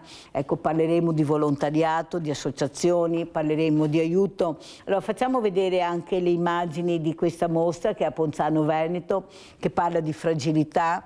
Queste mamme hanno deciso di fare questa mostra, i ragazzi e le ragazze hanno deciso che questo era il titolo: io ci sono, io esisto, io devo vivere la quotidianità. Hanno partecipato più di 20 comuni a questa mostra itinerante per far capire l'importanza di conoscere il fragile, di chiamarlo col nome, Chiara, Sebastiano, e tutti i nomi che abbiamo, Viviana, Giuliana, Lucia, ce ne sono tantissimi, ma soprattutto far capire che non dobbiamo girarci dall'altra parte quando li incontriamo. Lisa, qui vediamo Lisa, la nostra Lisa, questa è Chiara, perché non se ne può proprio più. Eccolo qua, questo è Fulvio Marotto, questo è Sebastiano, guardate quante belle sono queste immagini. Allora, Francesco Montagnier, intanto spieghiamo cos'è Soccorritori di Conegliano per chi non lo conosce. Allora, Soccorritori Conegliano è un'associazione di volontariato pura che fa servizi di assistenza sanitaria con le ambulanze agli eventi sportivi, alle sagre, a quello che c'è. Quindi è composta di soccorritori preparati, okay, che hanno superato un esame, tutti volontari. Vediamo le immagini, prego. Sì. Tutti volontari, nessuno di noi è pagato, e durante il giorno, durante la settimana invece fa anche, diciamo, servizio di trasporto per le persone fragili, quindi che hanno bisogno di essere trasportate in ambulanza dalle case di riposo, dalle abitazioni o da dove si trovano presso strutture ospedali e altro. Tutto gratuito? Tutto gratuito. Avete capito? Cioè, e l'unica cosa, come ODV naturalmente viviamo di quello che ci vogliono dare. Abbiamo delle strutture, abbiamo 3 ambulanze, abbiamo degli uffici, abbiamo delle utenze, le donazioni liberali ci aiutano a sopravvivere. Ecco, tutto qua. Ci aiutano a sopravvivere. Montagnier, però quello che traspare, adesso volevo sentire anche l'opinione di Francesco. Presidente, cosa dici di questa idea che ha avuto il prefetto di Treviso, dottor Angelo Sidotti, di non dare più alle cooperative la possibilità di gestire il flusso degli immigrati, ma di darlo alle associazioni di volontariato? Ci sarà un bando dove tutte le associazioni che hanno un numero minimo di 6 persone iscritte possono partecipare a questo bando, non più le cooperative. Cosa ne pensi, Montagnier? Allora, com'è si butta giù la porta, non è aperto, proprio di più. Il volontariato va valorizzato per quello che è. Abbiamo sempre detto che fino a qualche anno fa il volontariato era proprio di spontanea volontà delle persone. Oggi, dal 2017, c'è il codice del terzo settore. Finalmente sono state riconosciute le associazioni di volontariato, hanno un loro codice, sanno come comportarsi, la maggioranza si comporta bene, ok? Sono iscritte a RUNTS, hanno il loro statuto, hanno una loro organizzazione. Oggi credo che è importante che queste associazioni di volontariato facciano rete, si mettano assieme. Sapete quanti volontari ci sono in Italia che ogni mattina si alzano alle 5, alle 4, alle 3 per dare servizio al cittadino in maniera gratuita e volontaria? Più di 5 milioni. Sentite? 5 milioni di volontari che ogni giorno si alzano e vanno a fare del bene.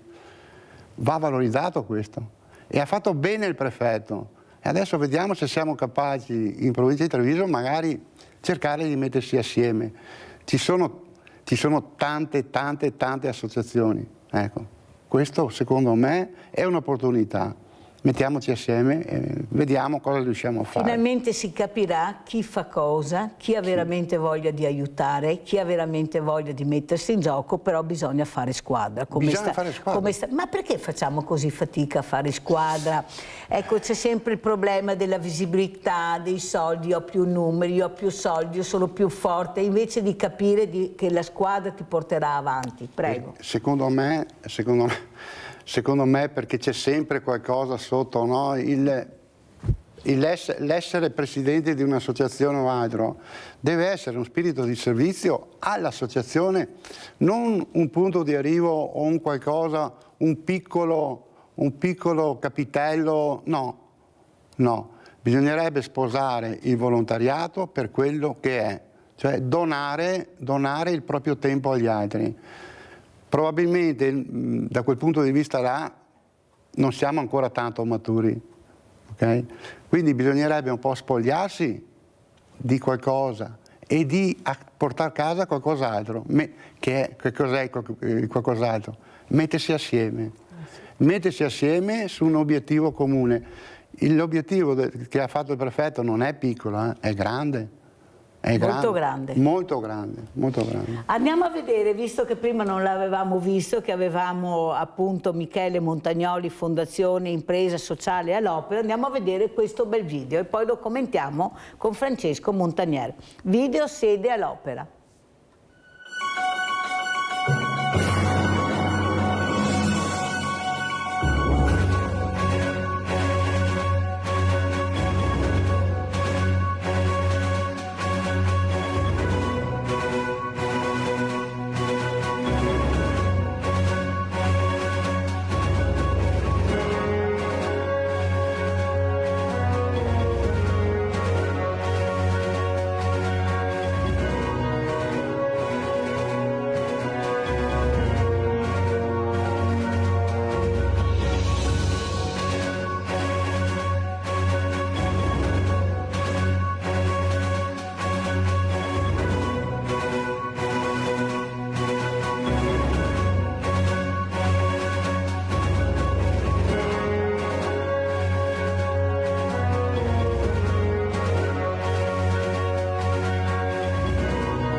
Allora, sentiamo cosa ne pensa Francesco Montagnier di questo servizio che abbiamo visto, di questo video, dove si vede una grande organizzazione, perché per andare bene, partire bene, bisogna essere organizzati, non ci piove. Allora, prego.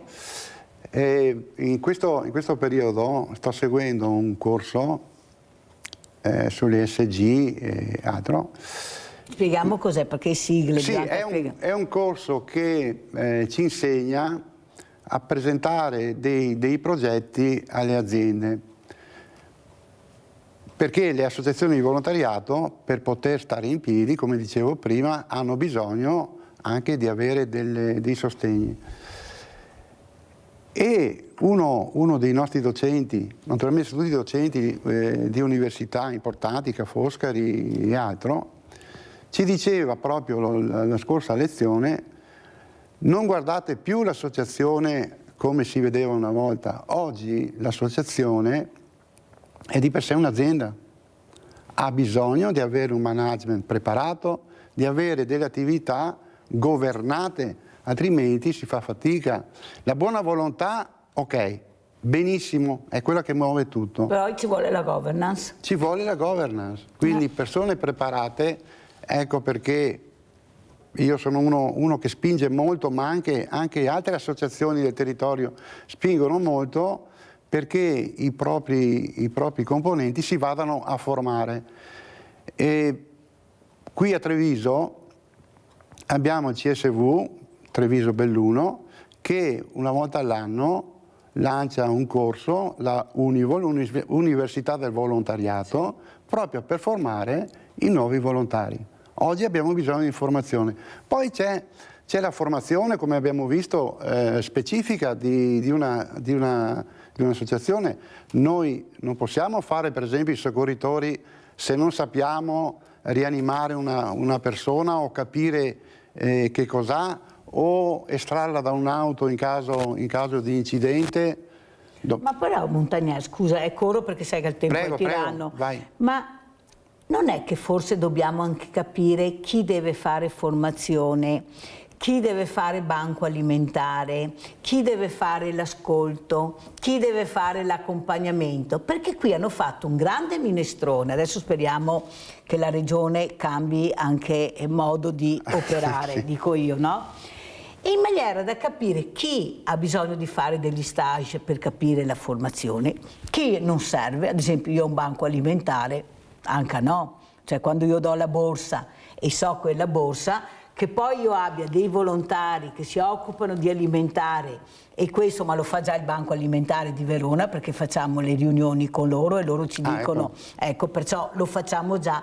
Capisci che delle volte dico, ma cosa è che va in tutta sta burocrazia? Siamo pieni, strapieni di burocrazia. Adesso non so, devo scrivere quelli che non vengono più al banco, devo scrivere il motivo perché non vengono più al banco. Ma dico io, ma chi è che pensa a ste robe qua? Se non vengono più, vuol dire che hanno trovato lavoro, oppure ce l'hanno fatto, oppure ci sono, non so. Ma cosa vanno in cerca? Già siamo veramente sommersi, intrigati, frastornati, umiliati, che dobbiamo pagare per fare i volontari. Cioè c'è qualcosa che non va, bisogna pur fare chiarezza. Allora, e qua mi sembra che si inizi qualcosa a fare. Allora, diciamo che fra le tante cose buone che la riforma 117, il codice terzo settore ha portato, ce ne sono alcune che vanno, secondo me, messe a posto. Non può essere, lo dico senza naturalmente creare polemica, non può essere che uno si alzi alle 5 di mattina per andare a aiutare il prossimo e abbia pacchi di carte così da compilare. Una roba allucinante. No, qualcuno dovrà metterci in mano. Mi auguro che la Regione Veneto, che è sempre stata attenta a queste cose, ci dia una mano a sburocratizzare, non a togliere le cose buone, a togliere quelle fatte in più, che non servono, voglio dire. Ci sono cose che servono e cose che non servono, meglio non fare. Come hai detto te, se devo scrivere perché non viene e devo anche rincorrere, magari ha cambiato anche Regione, è andato via, ha trovato lavoro. Cosa vado a fare? A cosa serve? A cosa serve? A cosa serve? Un'altra cosa che volevo anche capire, anche il mondo del volontariato per quanto riguarda i banchi alimentari. Allora, quasi tutti i sindaci hanno deciso di fare questo banco alimentare all'interno dei comuni, che poi sono banchi alimentari che riescono a dare quello che danno. Allora vediamo queste povere persone che devono fare il giro delle 7 sorelle per riuscire a mangiare una settimana. Cosa che a qualcuno dà fastidio, perché se vai là non puoi più venire qua, ma se l'hanno in Medaloio e magari da che altra parte in Medaloio, ti te ridi, Francesco, ma asedura storia. Rido per non piangere, sì, Mirella. Non si va da nessuna parte. Non sarebbe anche utile capire, visto che arriva sempre meno prodotti anche dalla UE, dalla comunità europea, veramente abbiamo scritto anche in regione dappertutto, perché non arriva, dobbiamo comprare per dare una borsa dignitosa o aspettare che gli alimentari, i supermercati ci diano, ma anche loro ci danno quello che possono, perché anche loro adesso cercano di smaltire offrendo a prezzi stracciati le cose anche in scadenza. Non pensi che sia utile anche capire di chi è la gestione dei banchi alimentari? Se ci sono là, tu devi andare ai banchi alimentari ufficiali, quelli che veramente... Perché se cominciamo a frazionare sempre di più la roba, qua non mangia più nessuno neanche qua, perché dobbiamo andare fuori dai supermercati a fare le collette alimentari, che i soldi che ci danno dobbiamo comprare del cibo, perché non abbiamo maiali, abbiamo persone. La borsa deve essere dignitosa, non una borsa fatta piena di stradolci, che i dolci fanno anche male, dopo si ammalano, non so, e diventa tutti dei tori enormi. Allora, Francesco, tu che sei nel pezzo, che sai cosa sta dicendo Mirella, come giustamente dalla regione, ma bisogna fare dei tavoli, incontrarsi, parlare, capire tu cosa fai e fare un tavolo mirato di quel problema, non di mettere tutti assieme. Hai capito quello che voglio dire? Capisco perfettamente. Secondo me bisogna partire dalle necessità. Se noi non mettiamo le necessità al centro, le persone che hanno bisogno al centro, andremo, come hai fatto capire te, a dividerci, a frazionarci. Invece dobbiamo stare insieme. Se stare insieme ha bisogno di un obiettivo, l'obiettivo è il bisogno di chi è fragile, di chi ha bisogno veramente, di chi non ce la fa. Se non capiamo questo, vuol dire che ogni città farà il suo banco alimentare e farà un po' ogni quartiere. Ogni parrocchia, ogni comune. Ecco, non lo volevo dire. Ogni parrocchia, ogni comune. Le parrocchie le stanno facendo, neanche loro a volte riescono a mettersi assieme. Okay?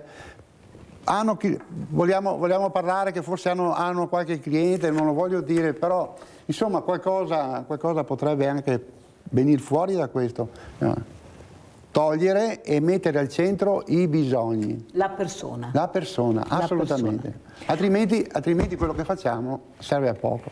Allora andiamo a sentire anche Loredana cosa ha detto a questa mostra inclusiva Io ci sono, che invito anche Montaniera ad andare a visitare, è di fronte proprio al municipio di Ponzano Veneto in strada, perciò non serve neanche scendere la macchina perché te la vedi tutta.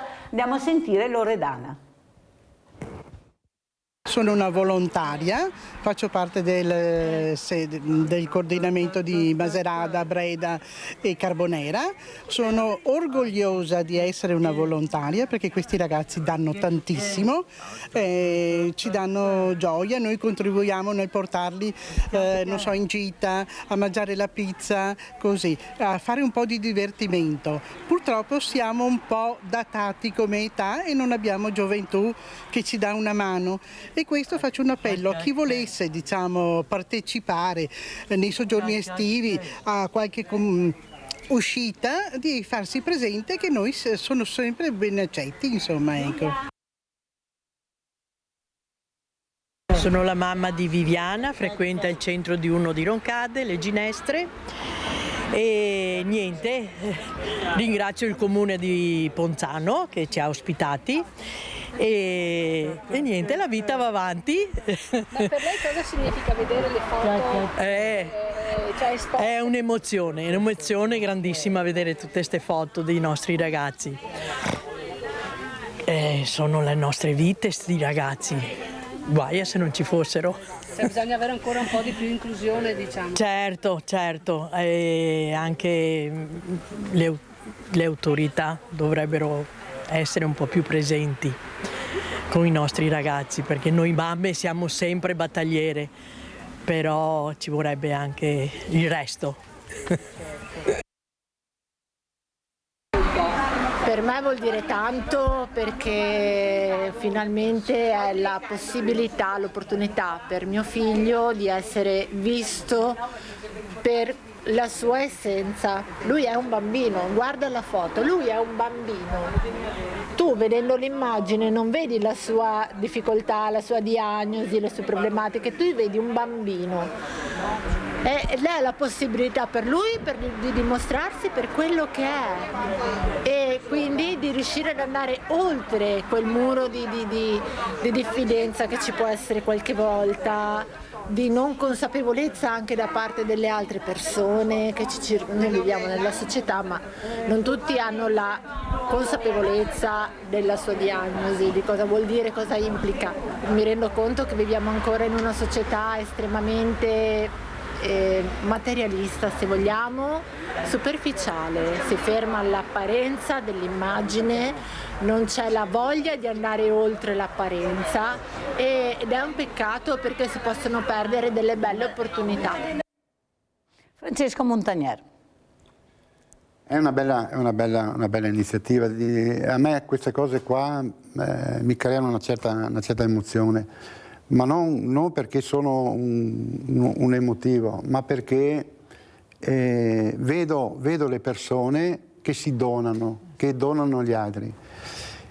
In questo mondo qui che non è proprio facile. Okay?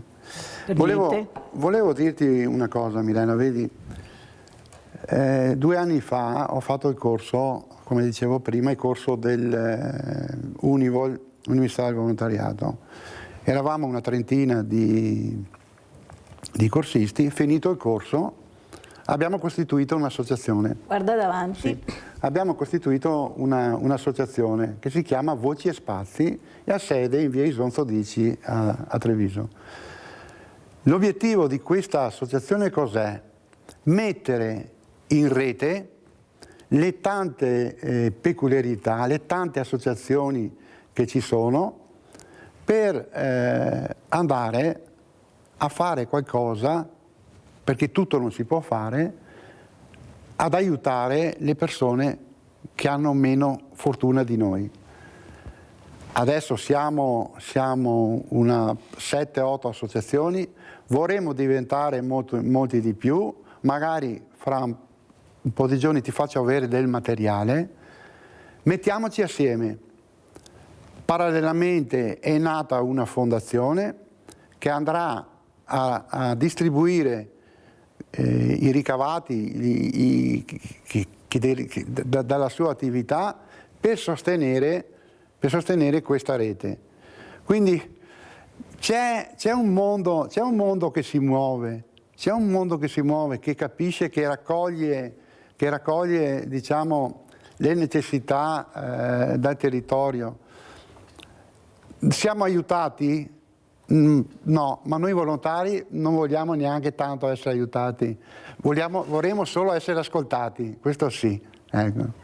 Abbiamo Giulia, una delle mamme che abbiamo sentito, avete fatto commuovere Giulia, il mio ospite Francesco Montagnier con le vostre parole. Vai Giulia. Buongiorno. Buongiorno Giulia. Io volevo ringraziare lei per essere ospite da Mirella, è importante per noi, vuol dire tanto. Sì, io sono una delle mamme che ha contribuito a esporre il figlio alla mostra Io ci sono, ed è per noi speriamo che sia l'inizio di una serie di progetti che abbiano un impatto nel sociale, che abbiano che si riesca a risvegliare qualche coscienza in più, che si riesca a smuovere un po' la situazione. Come diceva Nadia, sarebbe bello se le istituzioni fossero più presenti, perché sì, noi ci siamo, battagliamo tutti i giorni, ma non possiamo essere da soli.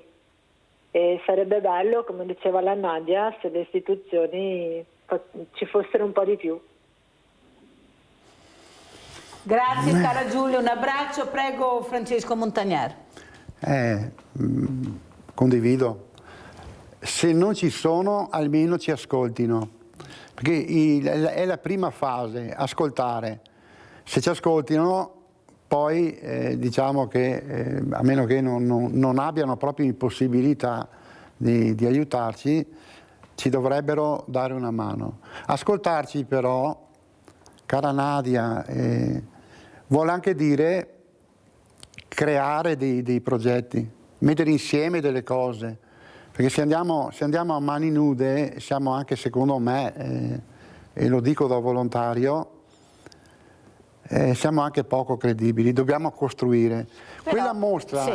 Scusa Francesco Montagnier, noi abbiamo cercato di fare questo con le associazioni, abbiamo creato il villaggio delle associazioni per ben 2 volte. Poi alla fine ci siamo accorti che qualcuno ci stava strumentalizzando. Poi adesso siamo in campagna elettorale, non ne parliamo. Allora capisci bene che le associazioni, quelle serie, quelle che veramente, come hai detto tu Francesco, cercano di dare, non di parlare, di fare, di dare, di essere presenti, mi dicono anche no, Mirella, perché se questo poi è il risultato, anche no. Ecco che si rompe il villaggio non diventa più aggregazione, inclusione, ma diventa un qualcosa che può essere preso dalla politica. Mi servo di questo per avere i voti. Allora, questo è dalla notte dei tempi, no? La politica usa tutti i mezzi per portare a casa del consenso.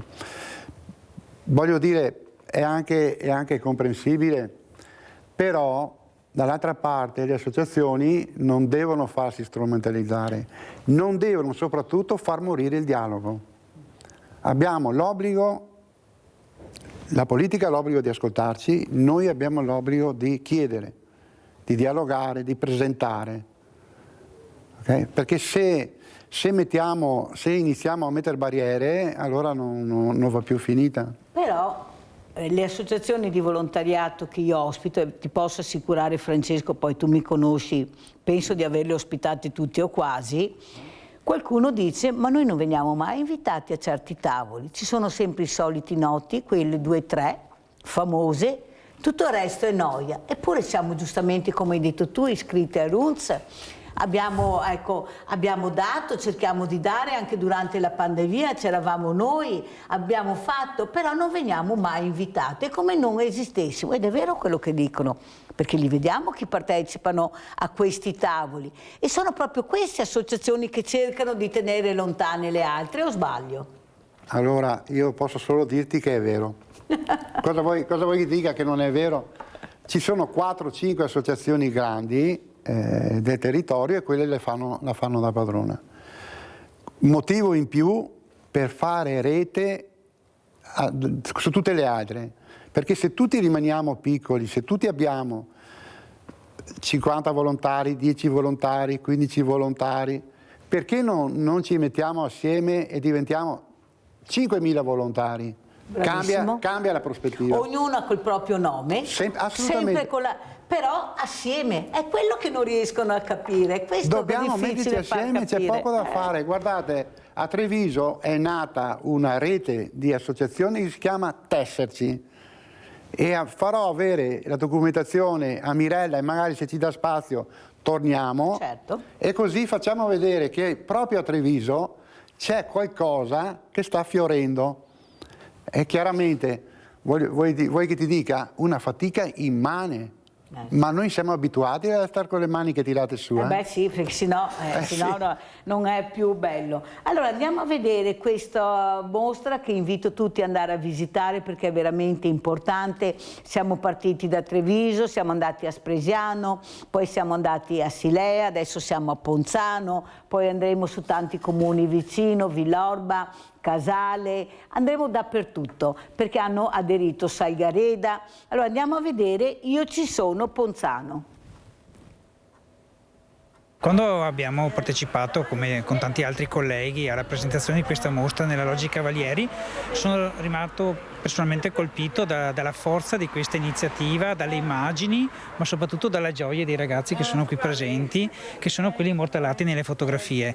La mostra itinerante Io ci sono apre un altro capitolo dopo Treviso, Silea, Spresiano e Padova, approdando a Ponzano, dove di fronte al municipio sono state esposte le foto di 11 persone che normalmente sfuggono allo sguardo, lontane da una socialità che chiede invece condivisione e rispetto. Questa mostra viene qui in strada, in piazza, è un'area di fronte al municipio proprio perché qualsiasi persona la possa vedere e per qualsiasi immagine che rappresenta questi bravi ragazzi e ragazze possa essere un'immagine vivente all'interno della comunità. L'idea di Enrico Colussi, il fotografo, è semplice quanto profonda: ritrarre in un rigoroso bianco e nero i volti di coloro che spesso si sentono invisibili o preferiscono nascondersi agli occhi della gente, paurosi di un giudizio o di un commento che potrebbe ferirli. Il volto non mente, il volto non dice se siamo o meno disabili, siamo tutti solo persone. È un'emozione grandissima vedere tutte queste foto dei nostri ragazzi. Sono le nostre vite, sti ragazzi. Guai se non ci fossero. In ogni città Colussi sceglie luoghi differenti anche per dare valore a ciò che prima non lo aveva. Il fotografo che ha deciso di organizzare questa mostra itinerante in maniera diversa per far capire l'importanza di rigenerazione urbana nei stabili, nei posti magari più degradati anche, iniziare a fare inclusività con queste bellissime mostre. Questa è la mostra, ad esempio, Io ci sono, proprio per far capire l'importanza che un luogo squallido con questi volti può diventare bellissimo. Allora, Francesco Montaniere, il problema è far capire alle persone di partecipare alle associazioni. Ecco qua, si capisce l'importanza di esserci anche con una mostra e iniziare a fare squadra con le associazioni, però è sempre più difficile, ognuno ha i propri impegni, quando uno non vuole partecipare ha sempre qualche impegno, ma tutti siamo impegnati. Ma quando ci sono iniziative di inclusione così, il mondo del volontariato dovrebbe rispondere o sbaglio? Dovrebbe rispondere senz'altro, poi sai, bisognerebbe anche fare delle azioni. I volontari generalmente è tutta gente che è in pensione o sta per andare in pensione, sono in pensione da un anno, ma facevo volontario anche prima. Bisognerebbe iniziare a creare dei progetti che ci sono già, non serve neanche crearli, ma portarli avanti e come dicevo prima, iniziare a entrare in contatto con le aziende e a parlare con chi uscirà tra un po', a dire non mettiti a casa sul divano, guarda che te diventa vecchio sul serio, vieni con noi, okay? Dovremmo essere più proattivi, anche come associazioni, più aperti. Loro fanno bene, hanno fatto una mostra, fanno delle mostre itineranti e fanno bene perché la prima cosa che colpisce chi guarda, chi vuole entrare nell'associazione è la parte emotiva, non è la parte razionale. Ora uno viene colpito emotivamente e comincia a ragionarci e ad entrare a far parte del volontariato. Ma ripeto, mi auguro che presto, terminato questo percorso che stiamo facendo con il CSV Veneto, Volontari Veneto, ci dia l'opportunità di entrare in contatto con le imprese e iniziare a avere un rapporto diverso, perché ci sono imprese che danno ore di lavoro, danno il permesso ai propri dipendenti di uscire per andare a fare volontariato, ma siamo pochi. Siamo pochi. Andiamo a sentire anche l'intervista di questo papà, adesso sentiamo anche un papà, il papà di Sebastiano, Marcello Meneguzza, andiamo a sentire. L'espressione che parlo per la voce di Enrico, il fotografo che ha fatto questi scatti, vuole far parlare questi volti in modo tale che anche se non c'è un dialogo, non c'è un qualcosa, la gente possa fermarsi, ammirarli e rendersi conto che anche loro ci sono. Quindi quello che voleva spiegare praticamente Enrico era far risaltare con i volti una voce, un qualcosa che la gente possa aprirsi e capire la nostra fragilità e poterla aiutare, portarla avanti nell'inclusione. Allora, cosa diciamo a questo papà Francesco Montagnier, questo papà che ha deciso di mettersi in prima linea con il figlio per dire basta e vivere tutto il diritto di vivere la quotidianità anche con suo figlio e per suo figlio? Beh, intanto va fatto un plauso a un papà, perché uno che abbandona tutto per dedicarsi al figlio che ha delle problematiche non è da tutti i giorni. Vorremmo, io dico quello che mi viene da dentro, vorrei essergli vicino, vorrei poterlo aiutare, e mi auguro che tra gli ascoltatori ci siano persone sensibili che capiscano che ci sono questi bisogni, bisogna avvicinarsi a queste persone. Non c'è solo, guardate, perdiamo tanto tempo dietro ai cellulari, a navigare, a perdere anche tante ore, no, a litigare sui social. Diamo quel tempo là al volontariato, credetemi. Guardate che volontariato, è vero, siamo volontari, doniamo il nostro tempo, ma quello che ci viene reso dopo aver fatto una buona azione o aver aiutato una persona ha un ritorno che non ha prezzo, ci dà vita. Io quando mi avvicino a un malato che lo porto all'ospedale, noi come soccorritori Corneliano stiamo sempre insieme al paziente, non lo abbandoniamo nelle corsie. Finché lui rimane lì in ospedale che ha fatto la visita, noi stiamo con lui. Quando vado a casa la sera sono arricchito. Io ho miliardi di riconoscimenti personali con queste persone bisognose che mi danno carica, mi danno vita, e vorrei veramente dire a tutti: provate, non ha prezzo. Riguardiamo le immagini che ha mandato Francesco Montagnier, queste slide di questi soccorritori, perché fanno capire anche l'importanza della professionalità dell'organizzazione. Ecco, però vedo anche persone diversamente giovani, ma vedo anche qualche giovane, diciamo. Come mai facciamo così fatica ad veramente intrigare i giovani? Perché prima Pavan, sindaco di Melo, ha detto che loro hanno fatto dei progetti proprio con loro e li vede molto partecipi, però poi alla fine non li vediamo. Dove sono? Allora, diciamo che i giovani o studiano o lavorano almeno e fanno fatica ad essere presenti. Nel nostro caso ne abbiamo alcuni e si stanno avvicinando e magari fanno i servizi di sabato e di domenica e vanno anche elogiati, perché se lavorano e poi il sabato e domenica lo dedicano al volontariato vuol dire che c'è qualcosa, c'è una fiammella dentro. E per il resto chiaramente sono persone già in pensione, perché hanno del tempo libero da dedicare e lo fanno. Avvicinare i giovani bisognerebbe fare qualcosa per loro. Il giovane quando vede un'associazione specialmente di gente grande inizia a avere dei dubbi, cioè sono nel posto giusto. Dovremmo capire, ecco, questa forse è la chiave. E lasciare spazio a loro.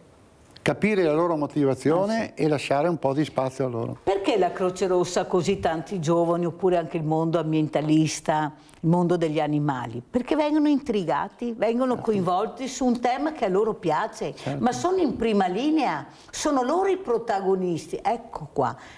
Noi sono anni, Montagnier, che andiamo nelle scuole, facciamo la solita lezioncina, loro si annoiano ormai, perché noi dobbiamo capire che loro vogliono agire e fare. I ragazzi stanno volando e noi siamo fermi, ancora a metodi che veramente sono sorpassati di più. Loro usano i social nel bene e nel male, sono quelli che loro usano. Noi facciamo fatica a usare i social, là la differenza. Loro comunicano con i social, noi dobbiamo iniziare a comunicare anche così con loro. Secondo me giusto, senz'altro, ma dobbiamo prima capire che cosa cercano. E quando entrano, io sono anche vicepresidente della Proloco di Conegliano e lì di giovani ne abbiamo abbastanza, anzi diciamo 50%, dobbiamo dargli il loro spazio e non invaderlo, perché se noi gli diamo lo spazio e poi diciamo no, fate così, abbiamo già sbagliato. Li controlliamo, ci mettiamo d'accordo, però il spazio dato bisogna lasciarli fare. Ma la parola magica è fiducia. Ecco, questa è proprio la parola magica che noi dobbiamo veramente cercare di capire, perché veramente se no non andiamo da nessuna parte. E andiamo a vedere anche questo Sgomberati dal Negro prefettura, poi riusciamo a capire anche dove vogliamo andare a parare. C'è un mio amico che è problema, vuole morire con questa vita che sta facendo lui, perché lui non sta bene, lui sempre ha male, perché lui non ha una casa, possibilità di dormire, da mangiare, non vuole più vivere con questo modo. Ci sono tante storie dietro i volti dello sgombero al Park dal Negro e a raccontarle fuori dalla prefettura è il giovane Ali, da 10 anni in Italia. Per lui e i suoi connazionali, tutti dice pakistani, la giornata è iniziata in maniera concitata. Un disastro, prima mezzanotte, poi alle 4, poi alle 7 di mattina, con i bastoni, con la forza che andate fuori. Siamo usciti da là, hanno buttato via le coperte, tutto quanto. Alcuni regolari, altri no, tutti chiedono di uscire da una condizione di invisibilità, un limbo estenuante di burocrazia. Ali si rivolge al sindaco. Mario Conte, per favore aiuta quelli poverini che vivono da un anno in strada. Mai vedo così le persone, non mi piace così. Chi vuole lavorare non lo danno la possibilità che vai a lavorare. Se danno un permesso può trovare un lavoro, se non ne hai un documento come posso trovare un lavoro? In prefettura anche alcune associazioni, come i volontari del dormitorio di Monigo, si studia una soluzione tampone. C'è anche Gaia Righetto. Che è inutile lasciarli fuori e poi pretendere che siano gli stessi che vanno a lavorare spesso e volentieri sottopagati a raccogliere i radicchi che mangiamo, gli asparagi che ci piacciono tanto, oppure a fare i lavori di manovalanza. Non si tratta quindi di un'emergenza, ma di un nodo strutturale, e sullo sfondo ci sono le recenti sentenze del TAR del Veneto che hanno condannato le questure di Vicenza e Venezia per ritardi e inefficienze. Le lungaggini burocratiche sono di fatto una violazione al diritto d'asilo. La situazione di queste persone non è casuale, la situazione di queste persone non è dovuta a un'incapacità, è dovuta a una scelta politica ben chiara. Quindi potreste fare addirittura un esposto contro la questura? Sì, potremmo pensarci, ovviamente ci sono da consultare gli avvocati, però se ci sono i termini sicuramente siamo disponibili a farlo. Allora, sicuramente quello che stiamo facendo è di capire dove sono le mele marce. I bulletti, i caporaletti, quelli che ti fanno vedere una cosa, che parlano bene e razzolano male, perché bisogna anche iniziare a scremare. Ecco, io ho cercato di aiutare, poi questo ragazzo che avete visto, ecco, faceva colazione o pranzo o cena, non gli bastava, voleva fare colazione, pranzo e anche cena. Ecco, avete capito come fu. E poi ha detto che io non gli davo da mangiare, che hanno patito la fame, ha fatto vedere un video che è arrivato anche virale dove mangiavano panne e tonno. Capite che è difficile, Montagnier sa benissimo, ecco il percorso che stiamo facendo per arrivare veramente alla giustizia, quello che merita, che vuole essere integrato, che vuole lavorare, che vuole dare il polo contributo, e quello che invece vuole fare il furbo. Qui lo dovrebbe fare anche qualcun altro, non solo Mirella, lo dico qui davanti a tutti, perché Brava, sennò Mirella. non ne andiamo fuori. Prego Francesco. Guarda, Mirella, qui il filmato che abbiamo visto fa vedere un mondo difficile. Intanto ce ne sono tanti, troppi, e si fa fatica ad aiutare tutti. Diciamo che in quegli ambiti, come dici bene te, è facile che loro che si creino dei gruppi, nascano i caporali, un caporalato o cose del genere, che poi quando trovano li portano anche fuori da quei centri, vanno magari a finire in mezzo alle campagne. Ed è lì che anche lì bisogna lavorare. Non può essere che nascano all'interno di questi centri diciamo dei leader che manovrano altre persone, altrimenti non solo non si riesce ad aiutarli, ma li perdiamo proprio il controllo. Poi insomma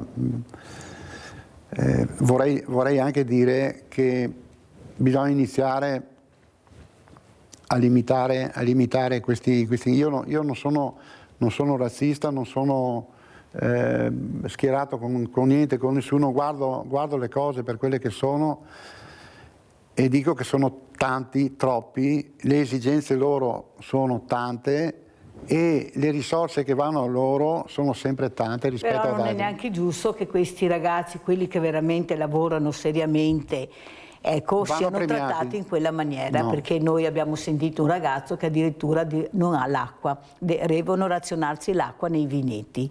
L'ha detto lui, poi oltre a finire il lavoro nel vigneto devono pulire la villa, la piscina, con dei costi e anche dei contratti, Francesco Montagnier, che dobbiamo capire chi fa cosa, dare la giusta paga a quello che lavora, trovare il vitto e l'alloggio, se no non ne andiamo fuori. Guardi, io ho incontrato, spero di averlo anche in trasmissione, te lo presenterò, questo signore da Trieste, diversamente giovane, dove lui mi ha dato delle carte importanti. Cosa hanno fatto i politici di una volta? Perché avevano fatto qualcosa di importante, ma veramente importante. Ha detto, dove è andata a finire tutta sta roba? Dove è sparita tutta sta roba? Perché è caduto un qualcosa che poteva funzionare? Ecco qua la prevenzione che avevano fatto. Già tanti anni fa, perché lui parla di tanti anni fa, avevamo fatto prevenzione, perché capivamo l'importanza di utilizzare e di mettere a fuoco questa questione. Poi si è andato avanti e si è perso tutto. E no, dice, loro mi devono dare risposte, perché sono stati usati soldi pubblici, perché era una cosa che funzionava. E allora Montagnier cosa diciamo a questa persona che ha chiamato naturalmente Mirella? Cosa vuoi che diciamo, Mirella? Noi viviamo tutti i giorni queste situazioni, tutti i giorni, Treviso, Conegliano, ma ormai è un po' dappertutto. Diciamo che possiamo aiutare le persone che hanno volontà di essere aiutate, inserite, primo inserite, accettare le regole che ci sono, certo. Essere umili, accettare il lavoro e dall'altra parte non dobbiamo considerare i nuovi schiavi, gli dobbiamo dare una dignità. Io conosco imprenditori illuminati che quando hanno assunto queste persone un po' alla volta gli hanno trovato anche l'alloggio sì. E lo garantiscono loro.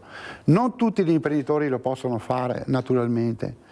Dall'altra parte ci devono essere anche istituzioni che iniziano a fare però qualcosa. Anche gli imprenditori fanno squadra, come abbiamo detto, anche loro unendosi possono trovare, ecco, questi alloggi che mancano. Il problema è la squadra, perché ognuno va sempre per conto suo. Allora io trovo il vitto e alloggio, tu non trovi niente, vai arrangiati. No, ognuno deve fare la propria squadra. Gli artigiani, gli industriali, i cittadini, il mondo del volontariato. Ognuno deve, perché è un problema che riguarda tutti, perché non abbiamo più la forza lavorativa che vengono richieste dalle aziende. Questo è un problema. Allora, siccome Francesco Montagnier si ferma con noi, andiamo in pubblicità e facciamo entrare un altro ospite. Pubblicità.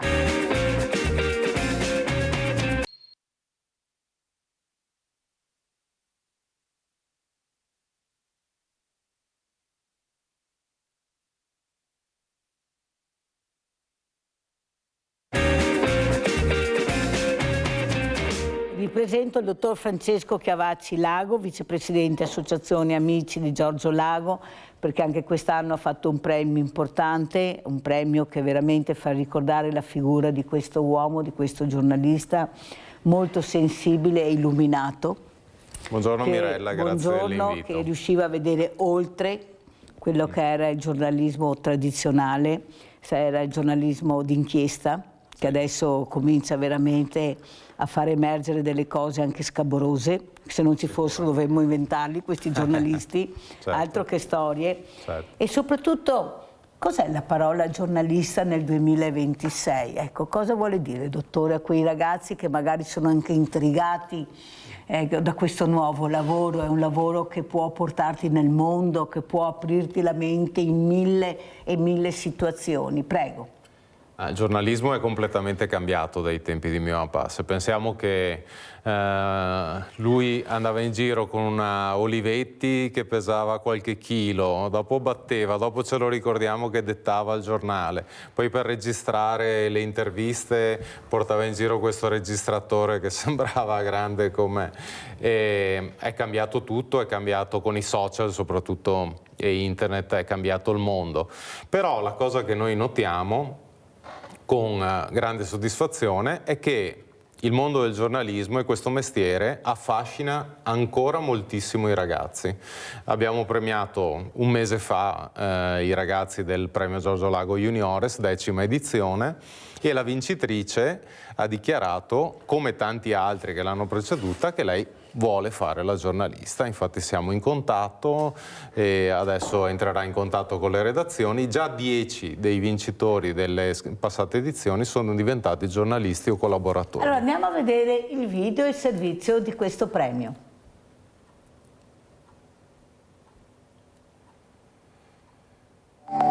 Siamo arrivati alla 10ª edizione di questo premio Giorgio Lago Juniores, Nuovi Talenti del Giornalismo, e siamo veramente molto soddisfatti. Negli ultimi 3 anni i partecipanti al concorso si sono raddoppiati e quest'anno sono stati 67 da 26 istituti diversi di tutto il nord-est. Viviamo nell'epoca del semplicismo, dove un concetto deve essere espresso in pochi secondi. Il giornalismo ha il compito però anche di spiegare, di riuscire ad illustrare come stanno le cose, e è un compito delicato in una società come quella di oggi, che credo abbia bisogno assolutamente di tutto il sostegno delle istituzioni. È un ruolo fondamentale di informazione che deve essere formato, che deve essere approfondito, scientifico, e quindi noi siamo davvero orgogliosi di ospitare il premio Giorgio Lago, quello che guarda al futuro del giornalismo attraverso i giovani, che significa anche saper ascoltare quelle che sono le nuove sensibilità e insegnare loro quelle che sono le vecchie tradizioni del mestiere. Partendo dal terzo vincitore, Riccardo Antonello, liceo classico Giorgione, Castelfranco Veneto. Allora tu lo vuoi fare giornalista o ci sono prove tecniche? No, io lo voglio fare, è sempre stato un sogno. Seconda classificata, Sara Perin, liceo statale Duca degli Abruzzi di Treviso, classe quinta AC. Prima classificata, Martina Faccio, liceo Rocchi, Bassano della Grappa. Scriverai questa comunità? Sì, sicuramente, mi è sempre piaciuto scrivere in qualsiasi ambito, veramente, e questo premio mi dà un'importante opportunità da questo punto di vista, quindi non mancherò di coglierla. Io ho avuto la fortuna di vivere un momento dove c'erano delle penne eccezionali.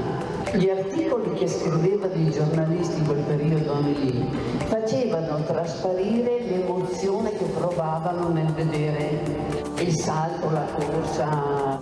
Grazie anche un po' alla carriera sportiva certamente lunga, qualche risultato conquistato, insomma un po' di rapporto con i giornalisti c'è stato, tendenzialmente molto bello, in un'occasione anche commovente. Sono riuscito a intervistare mia moglie in quell'occasione, chiedendole di descrivermi con una parola, ho utilizzato il termine caterpillar. Come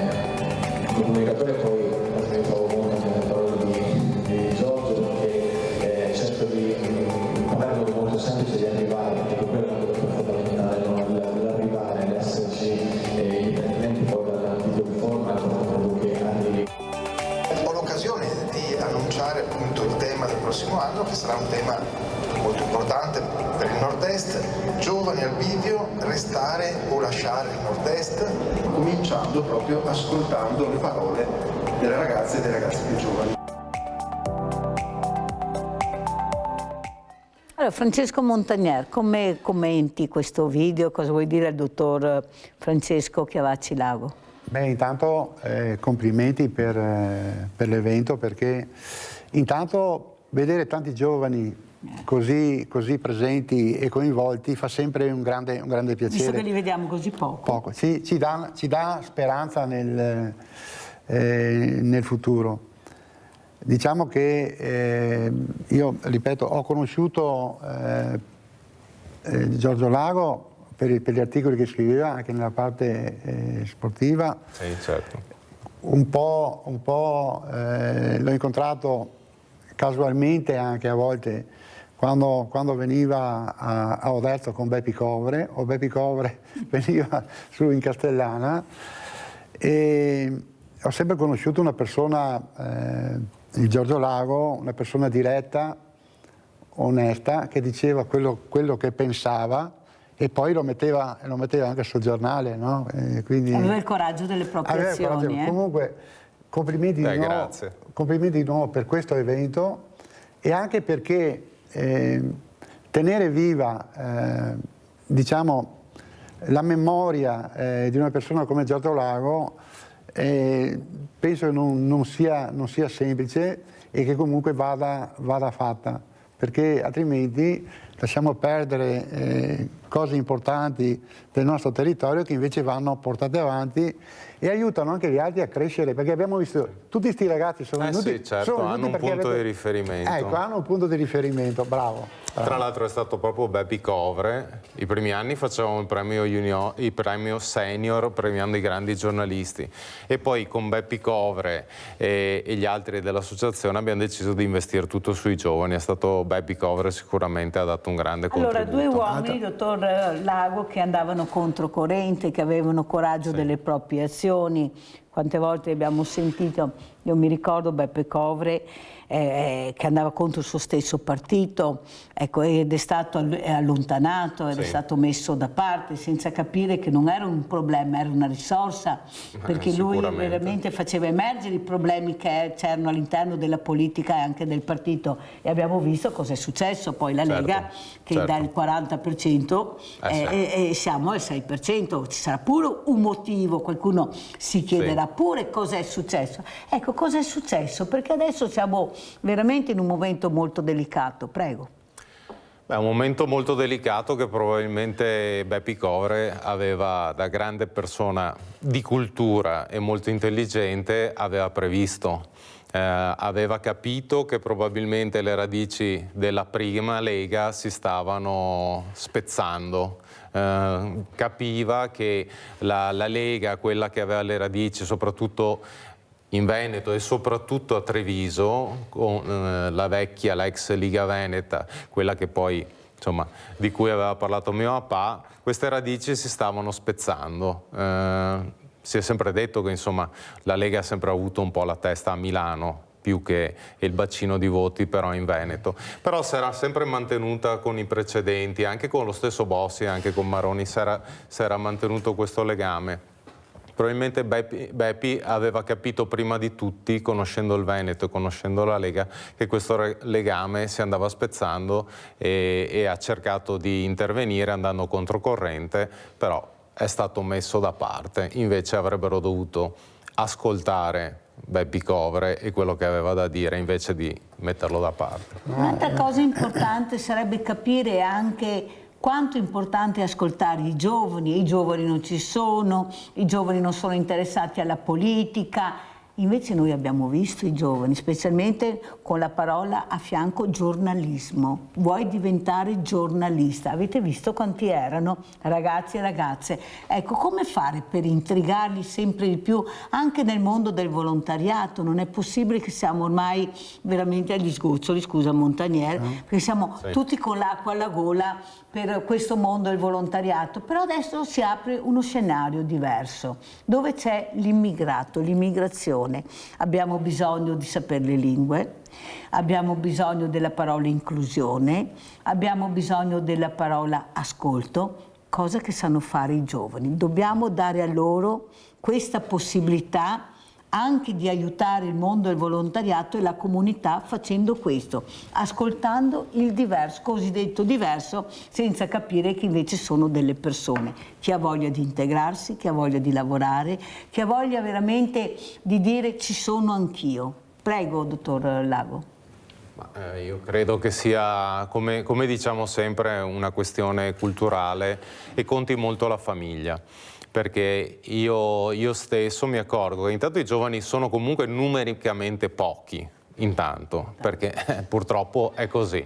Però mi trovo anch'io, che lavoro molto a contatto con le associazioni di volontariato, di vedere tutta gente dai 50 anni in su.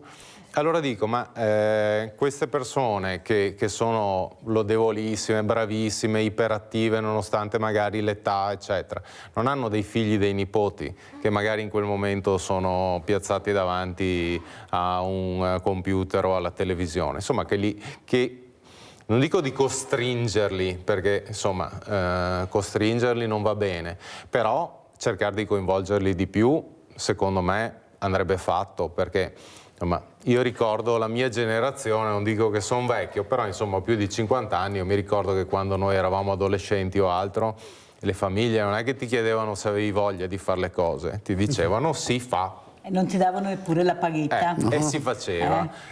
Dopo ogni famiglia ha una storia diversa. Però noi vediamo che i ragazzi sono interessatissimi. Io sono di Castelfranco, siamo in pieno periodo elettorale e la cosa bella è che noto che ci sono tantissimi ragazzi candidati nelle liste e che si danno da fare. E noi come Premio Lago, devo dire che il livello, noi ci rivolgiamo comunque a un'elite, però sono tantissimi e la qualità degli elaborati è veramente molto molto alta. Avete sentito? Francesco Montagnier, cosa vuoi aggiungere? Dico che ha ragione il dottor Lago sul fatto che bisogna che ci sia anche famiglia dietro. Questo è una cosa molto importante. Ma dall'altra parte, mi ci metto prima io, dovremmo essere noi più aperti, dovremmo noi come volontariato aprire le porte a questi ragazzi, non farli sentire giudicati, perché questo è quello che li allontana un po', no? Se vengono lì e si sentono subito giudicati, stai zitto che sei un boccia. Sì. Non è così, dobbiamo imparare ad ascoltare e tenerci vicino, non allontanarli. Lodevole, ripeto, quello che ha fatto il dottor Lago, perché ha trovato un modo per avvicinare, e chissà quanti altri modi ci sono per avvicinare questi ragazzi, anche perché il tempo poi è vero, l'ho detto prima, chi lavora, chi studia magari ne ha poco, ma come ne hanno per andare a passeggiare in giro per le città, magari a fare altro, potrebbero averlo invece per entrare dentro le associazioni. Creiamogli spazio, diamogli motivo di venire. Sì. Non siamo noi a essere da ostacolo, poi quando li abbiamo in qualche maniera si troverà il modo di gestirlo. Io conosco dei ragazzi purtroppo che hanno abbandonato il Veneto, chi è andato, il più vicino è andato a Milano o a Bologna, ma tanti sono in Danimarca, sono in Svizzera, sono in Germania, e perché non restano qua? Chiediamocelo. Allora chiediamocelo, è un pezzo io che me lo chiedo, e poi ho avuto l'AIL un giorno ospite, una volontaria mi ha raccontato, sai cos'è successo Mirella? Sono venuti all'interno dell'ospedale, nel nostro centro, 20 ragazzi delle scuole. Lo sai che sono diventati tutti volontari? Allora, come mai nel momento che loro hanno toccato con mano, che hanno visto la realtà di questa importante associazione, hanno deciso di diventare volontari? Prima non era successo, eppure l'AIL e tantissime vanno nelle scuole, fanno informazione, e in un colpo solo sono riusciti a catturarne e a intrigarne 20. allora c'è qualcosa che non mi torna, ed è quello che hai detto tu, Francesco. Dobbiamo lasciarli entrare, toccare con mano. Dico sempre, e il professor Gerosa mi ha dato ragione, che ho avuto ospite ancora prima che diventasse assessore alla sanità, ha detto: Mirella, se qualcuno le dice facciamo già, dica che ho detto io non facciamo già abbastanza. Perché dobbiamo coinvolgerli sempre di più. Il profumo dell'ospedale è un profumo diverso, tocchi la disperazione, la felicità, la tecnologia, l'alta tecnologia, vedi tante cose. Possibile, ecco, soprattutto il lavoro dell'infermiere. Chi è che magari dice che io magari potrei fare quel lavoro se lo vedo, se lo sento? Ognuno però non facciamo poco. Non vogliono venire, le scuole fanno fatica ad arrivare, trovano sempre una scusa, ma non si può vivere solo di didattica, con tutto il rispetto che ho nella didattica. Al pomeriggio, come nei college, ecco, bisogna fare qualcosa, perché li stiamo perdendo questi ragazzi, perché hanno il nemico dietro l'angolo. È bravissimo il dottor Lago a fare quello che fa, ma dobbiamo cercare tutti di metterci la famosa goccia con un cambio culturale. Se non facciamo il cambiamento culturale, allora prima ce l'avevamo qui Teroni, vi ricordate, Francesco? Sì, dai Etna che ce la fai, sì, perché sì. No, bisogna ricordarle queste cose. Poi ce l'avevamo con gli immigrati, adesso ce l'abbiamo con i musulmani. Noi abbiamo sempre un qualcosa per essere arrabbiati, ma se perdiamo questa forza lavoro, guardate che non ce n'è per nessuno. Questa è la verità. Dottor Lago, cosa dice lei? Ma questo è un problema gigantesco. A proposito della fuga dei cervelli, noi abbiamo deciso che proprio l'anno prossimo parleremo di questo. Il premio Giorgio Lago sarà tutto incentrato, si apre a ottobre e finisce a aprile, anche con gli incontri nelle scolaresche. Parleremo proprio della fuga dei cervelli, perché come diceva prima c'è una fuga dei cervelli verso l'estero, ma anche verso altre regioni. Verso Milano è sicuramente un polo molto attrattivo. E quindi noi diciamo che l'esperienza all'estero va benissimo, perché ti arricchisce, ma quando uno va e non torna più, è una perdita. È un grosso problema. Sì. Anche vedevo i dati l'altro giorno della CGIL, anche in provincia di Treviso, che insomma è una delle province migliori da vari punti di vista, c'è un'emorragia soprattutto di giovani. Il premio è organizzato in collaborazione con l'Università di Padova e l'Università di Padova dice: noi formiamo i giovani, perché è un'eccellenza a livello europeo, l'università, che poi partono e vanno all'estero e non tornano più. Bisogna capire, e questo faremo l'anno prossimo con l'università e con l'associazione Amici di Giorgio Lago, capire cosa si sta facendo e perché vanno e soprattutto perché non tornano. Soprattutto perché non tornano.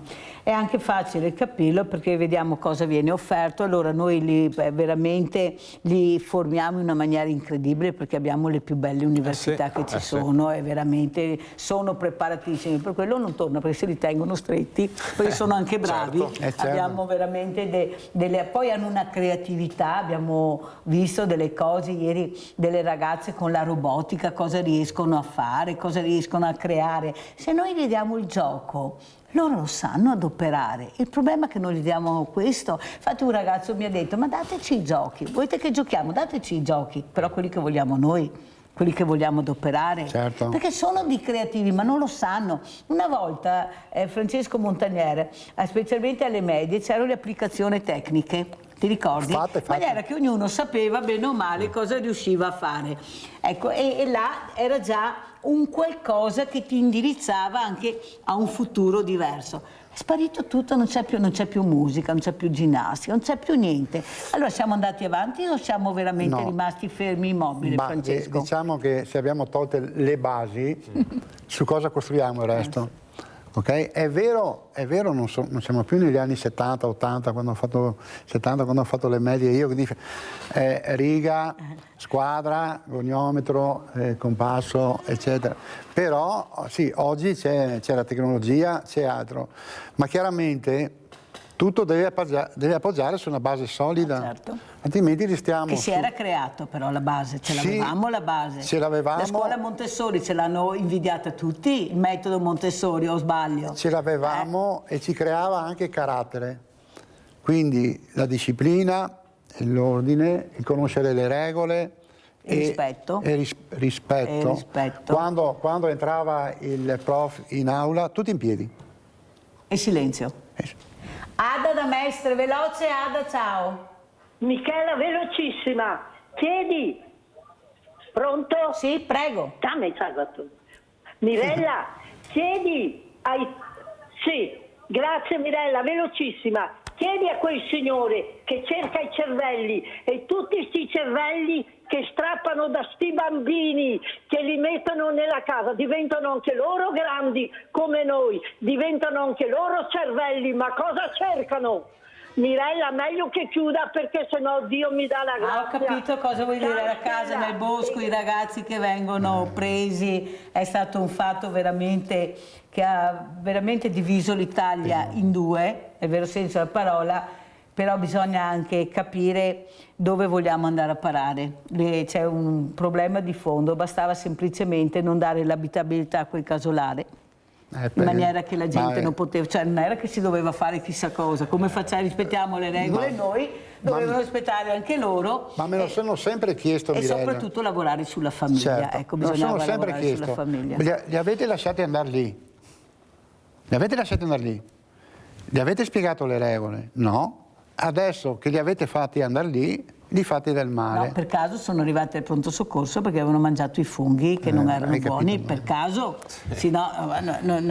Dottor Lago, ecco, ormai siamo in chiusura, ecco, questo premio importante, ma soprattutto parlare e ascoltare i giovani. Ecco, cosa ha ascoltato? Cosa dicono questi ragazzi che facciamo fatica anche ad ascoltare perché sono a scuola, perché non sempre hanno la possibilità di partecipare, non è mica semplice. Prego.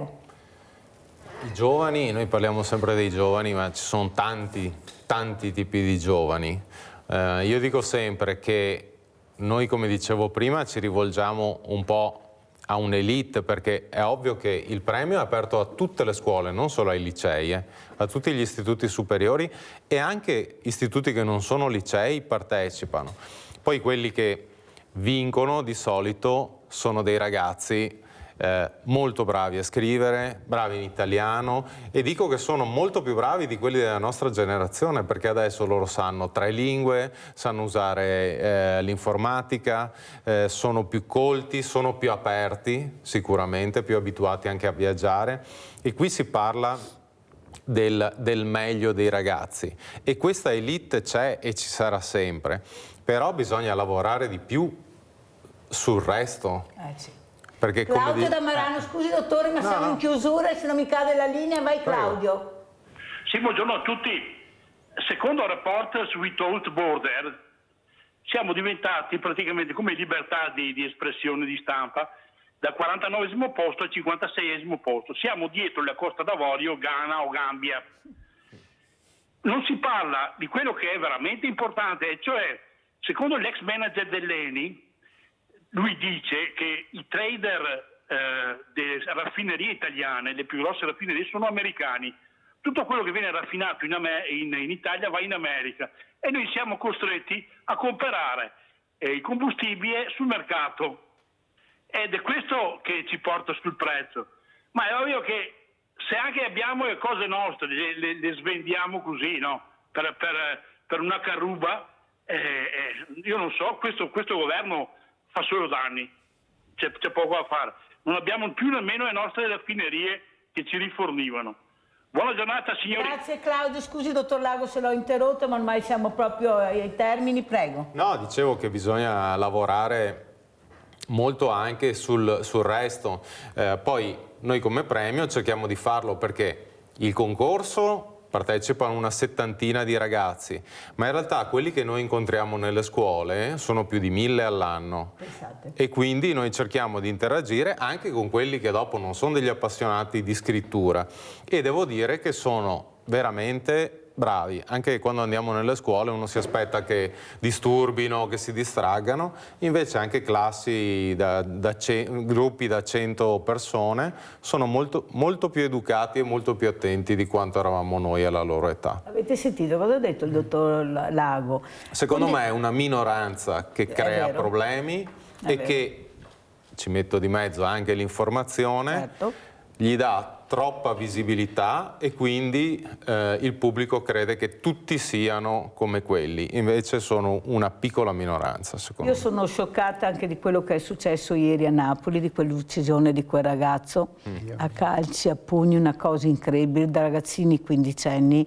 Ecco, io penso che tutti quanti dobbiamo fare un cambiamento culturale, perché sennò non ne andiamo fuori. Ecco, questa rabbia trasmessa è una rabbia che veramente qualcuno con la professionalità deve tirare fuori in un'altra maniera, magari con la creatività, perché è troppa rabbia. Francesco Montanieri, in chiusura, veloce. Guarda, io conosco tanti giovani perché faccio parte di tantissime associazioni e io non vedo questi giovani messi male come si vorrebbe dipingerli. Certo che ce ne sono 4, no, che fanno campione, quindi i giovani sono così. Voglio ribadire ancora il concetto: apriamo le porte ai giovani in qualsiasi ambito, ascoltiamoli, cerchiamo, non sappiamo, secondo me oggi noi non sappiamo nemmeno che cosa vuole un giovane che va a scuola, che sta facendo l'università, che cosa ha bisogno. Io vorrei fare un campione per capire. Naturalmente mi rivolgo alle istituzioni per capire se c'è un qualcosa che dice sì, hanno questi bisogni. Non credo, non lo so, può anche essere una... E con queste parole io ringrazio tantissimo Francesco Montanieri, Presidente Soccorritori di Conegliano. Grazie veramente, ma veramente grazie al dottor Francesco Chiavacci Lago, che porta avanti questo importante lavoro, questa informazione e soprattutto fa emergere questa creatività di questi meravigliosi ragazzi che sono i nostri ragazzi, sono questi e li abbiamo visti. Grazie. E adesso andiamo a vedere Iole e Romano, questa mamma e questo figlio.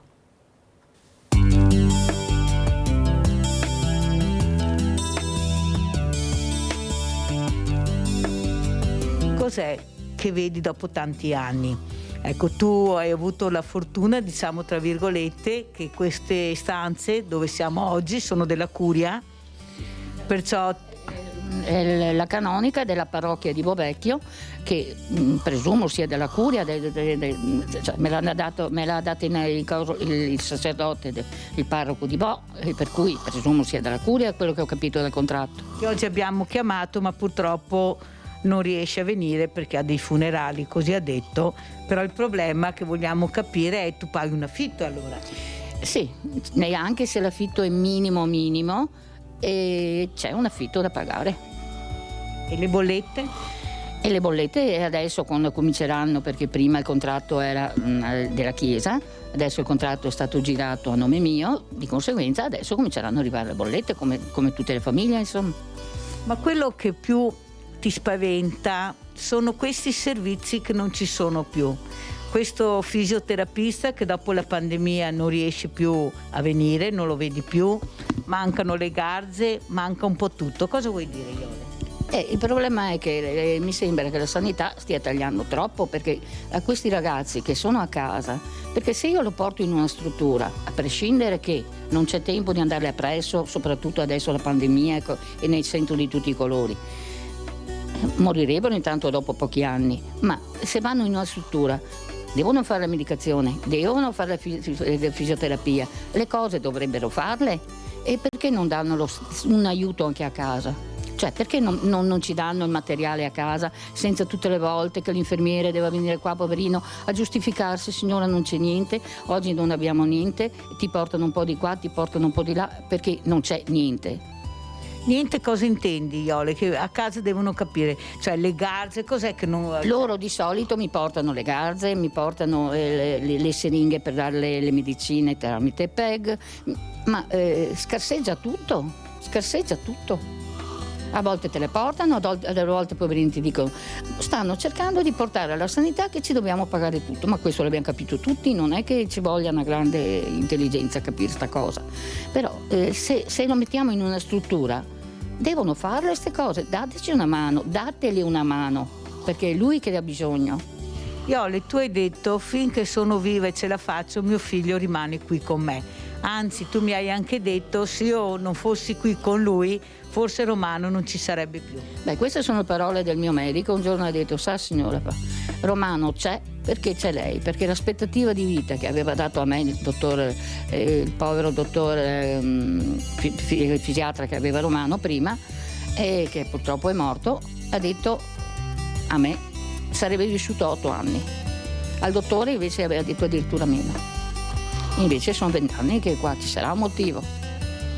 Iole, cos'è l'appello che tu vuoi fare oggi a tutte quelle persone che forse non si rendono conto cosa vuol dire assistere una persona, ecco, con grande difficoltà?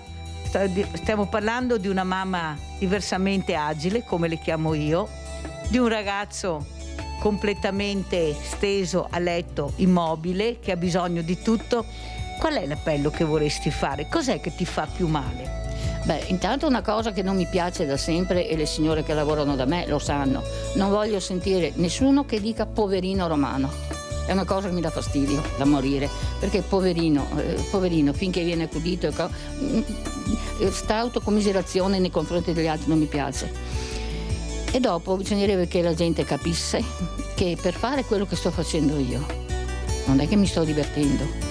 E se la gente giudica solo perché vede una persona, io delle volte vengo giudicata perché quando vado a farmi la spesa non sto in piedi con le gambe, con le stempelle, e mi appoggio al carrello perché naturalmente non ce la faccio stare in piedi. E allora la gente, qualcuno ti dice, ma te cammini? Sì, è la schiena che non mi tiene su, non è che ho le gambe paralizzate, ho la schiena che non tiene su. Questo è che la gente non capisce. E, non so, la gente non capisce, soprattutto chi non ha una situazione così. Non può capire, perché non può paragonare come quando hai un anziano in casa, non è la stessa cosa. E quello che la gente non capisce è il dolore che tu hai dentro.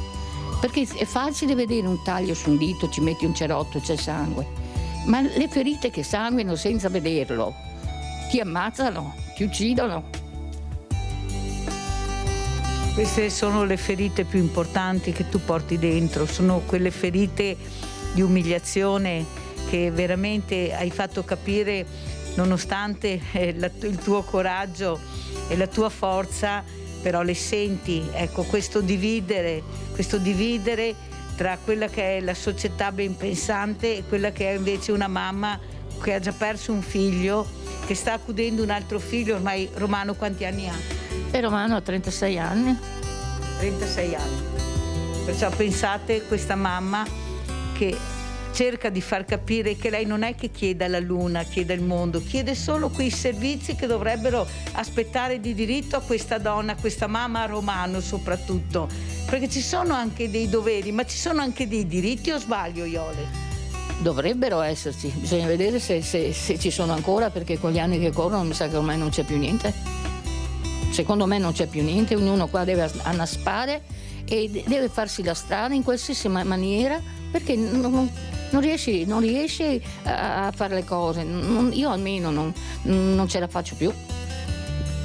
Iole. Non ce la faccio più a combattere con documenti, carte, cartine, perché devi fare 2000 cose per gestire una persona così. Devi raccogliere tutto, devi tenerle 10 anni e tutti gli anni è la stessa storia, tutto un... No, non so, è difficile, insomma, sta diventando difficile perché gli anni passano e 20 anni sono tanti, così non è un giorno. Quindi gli anni passano, sto invecchiando anch'io e sono così.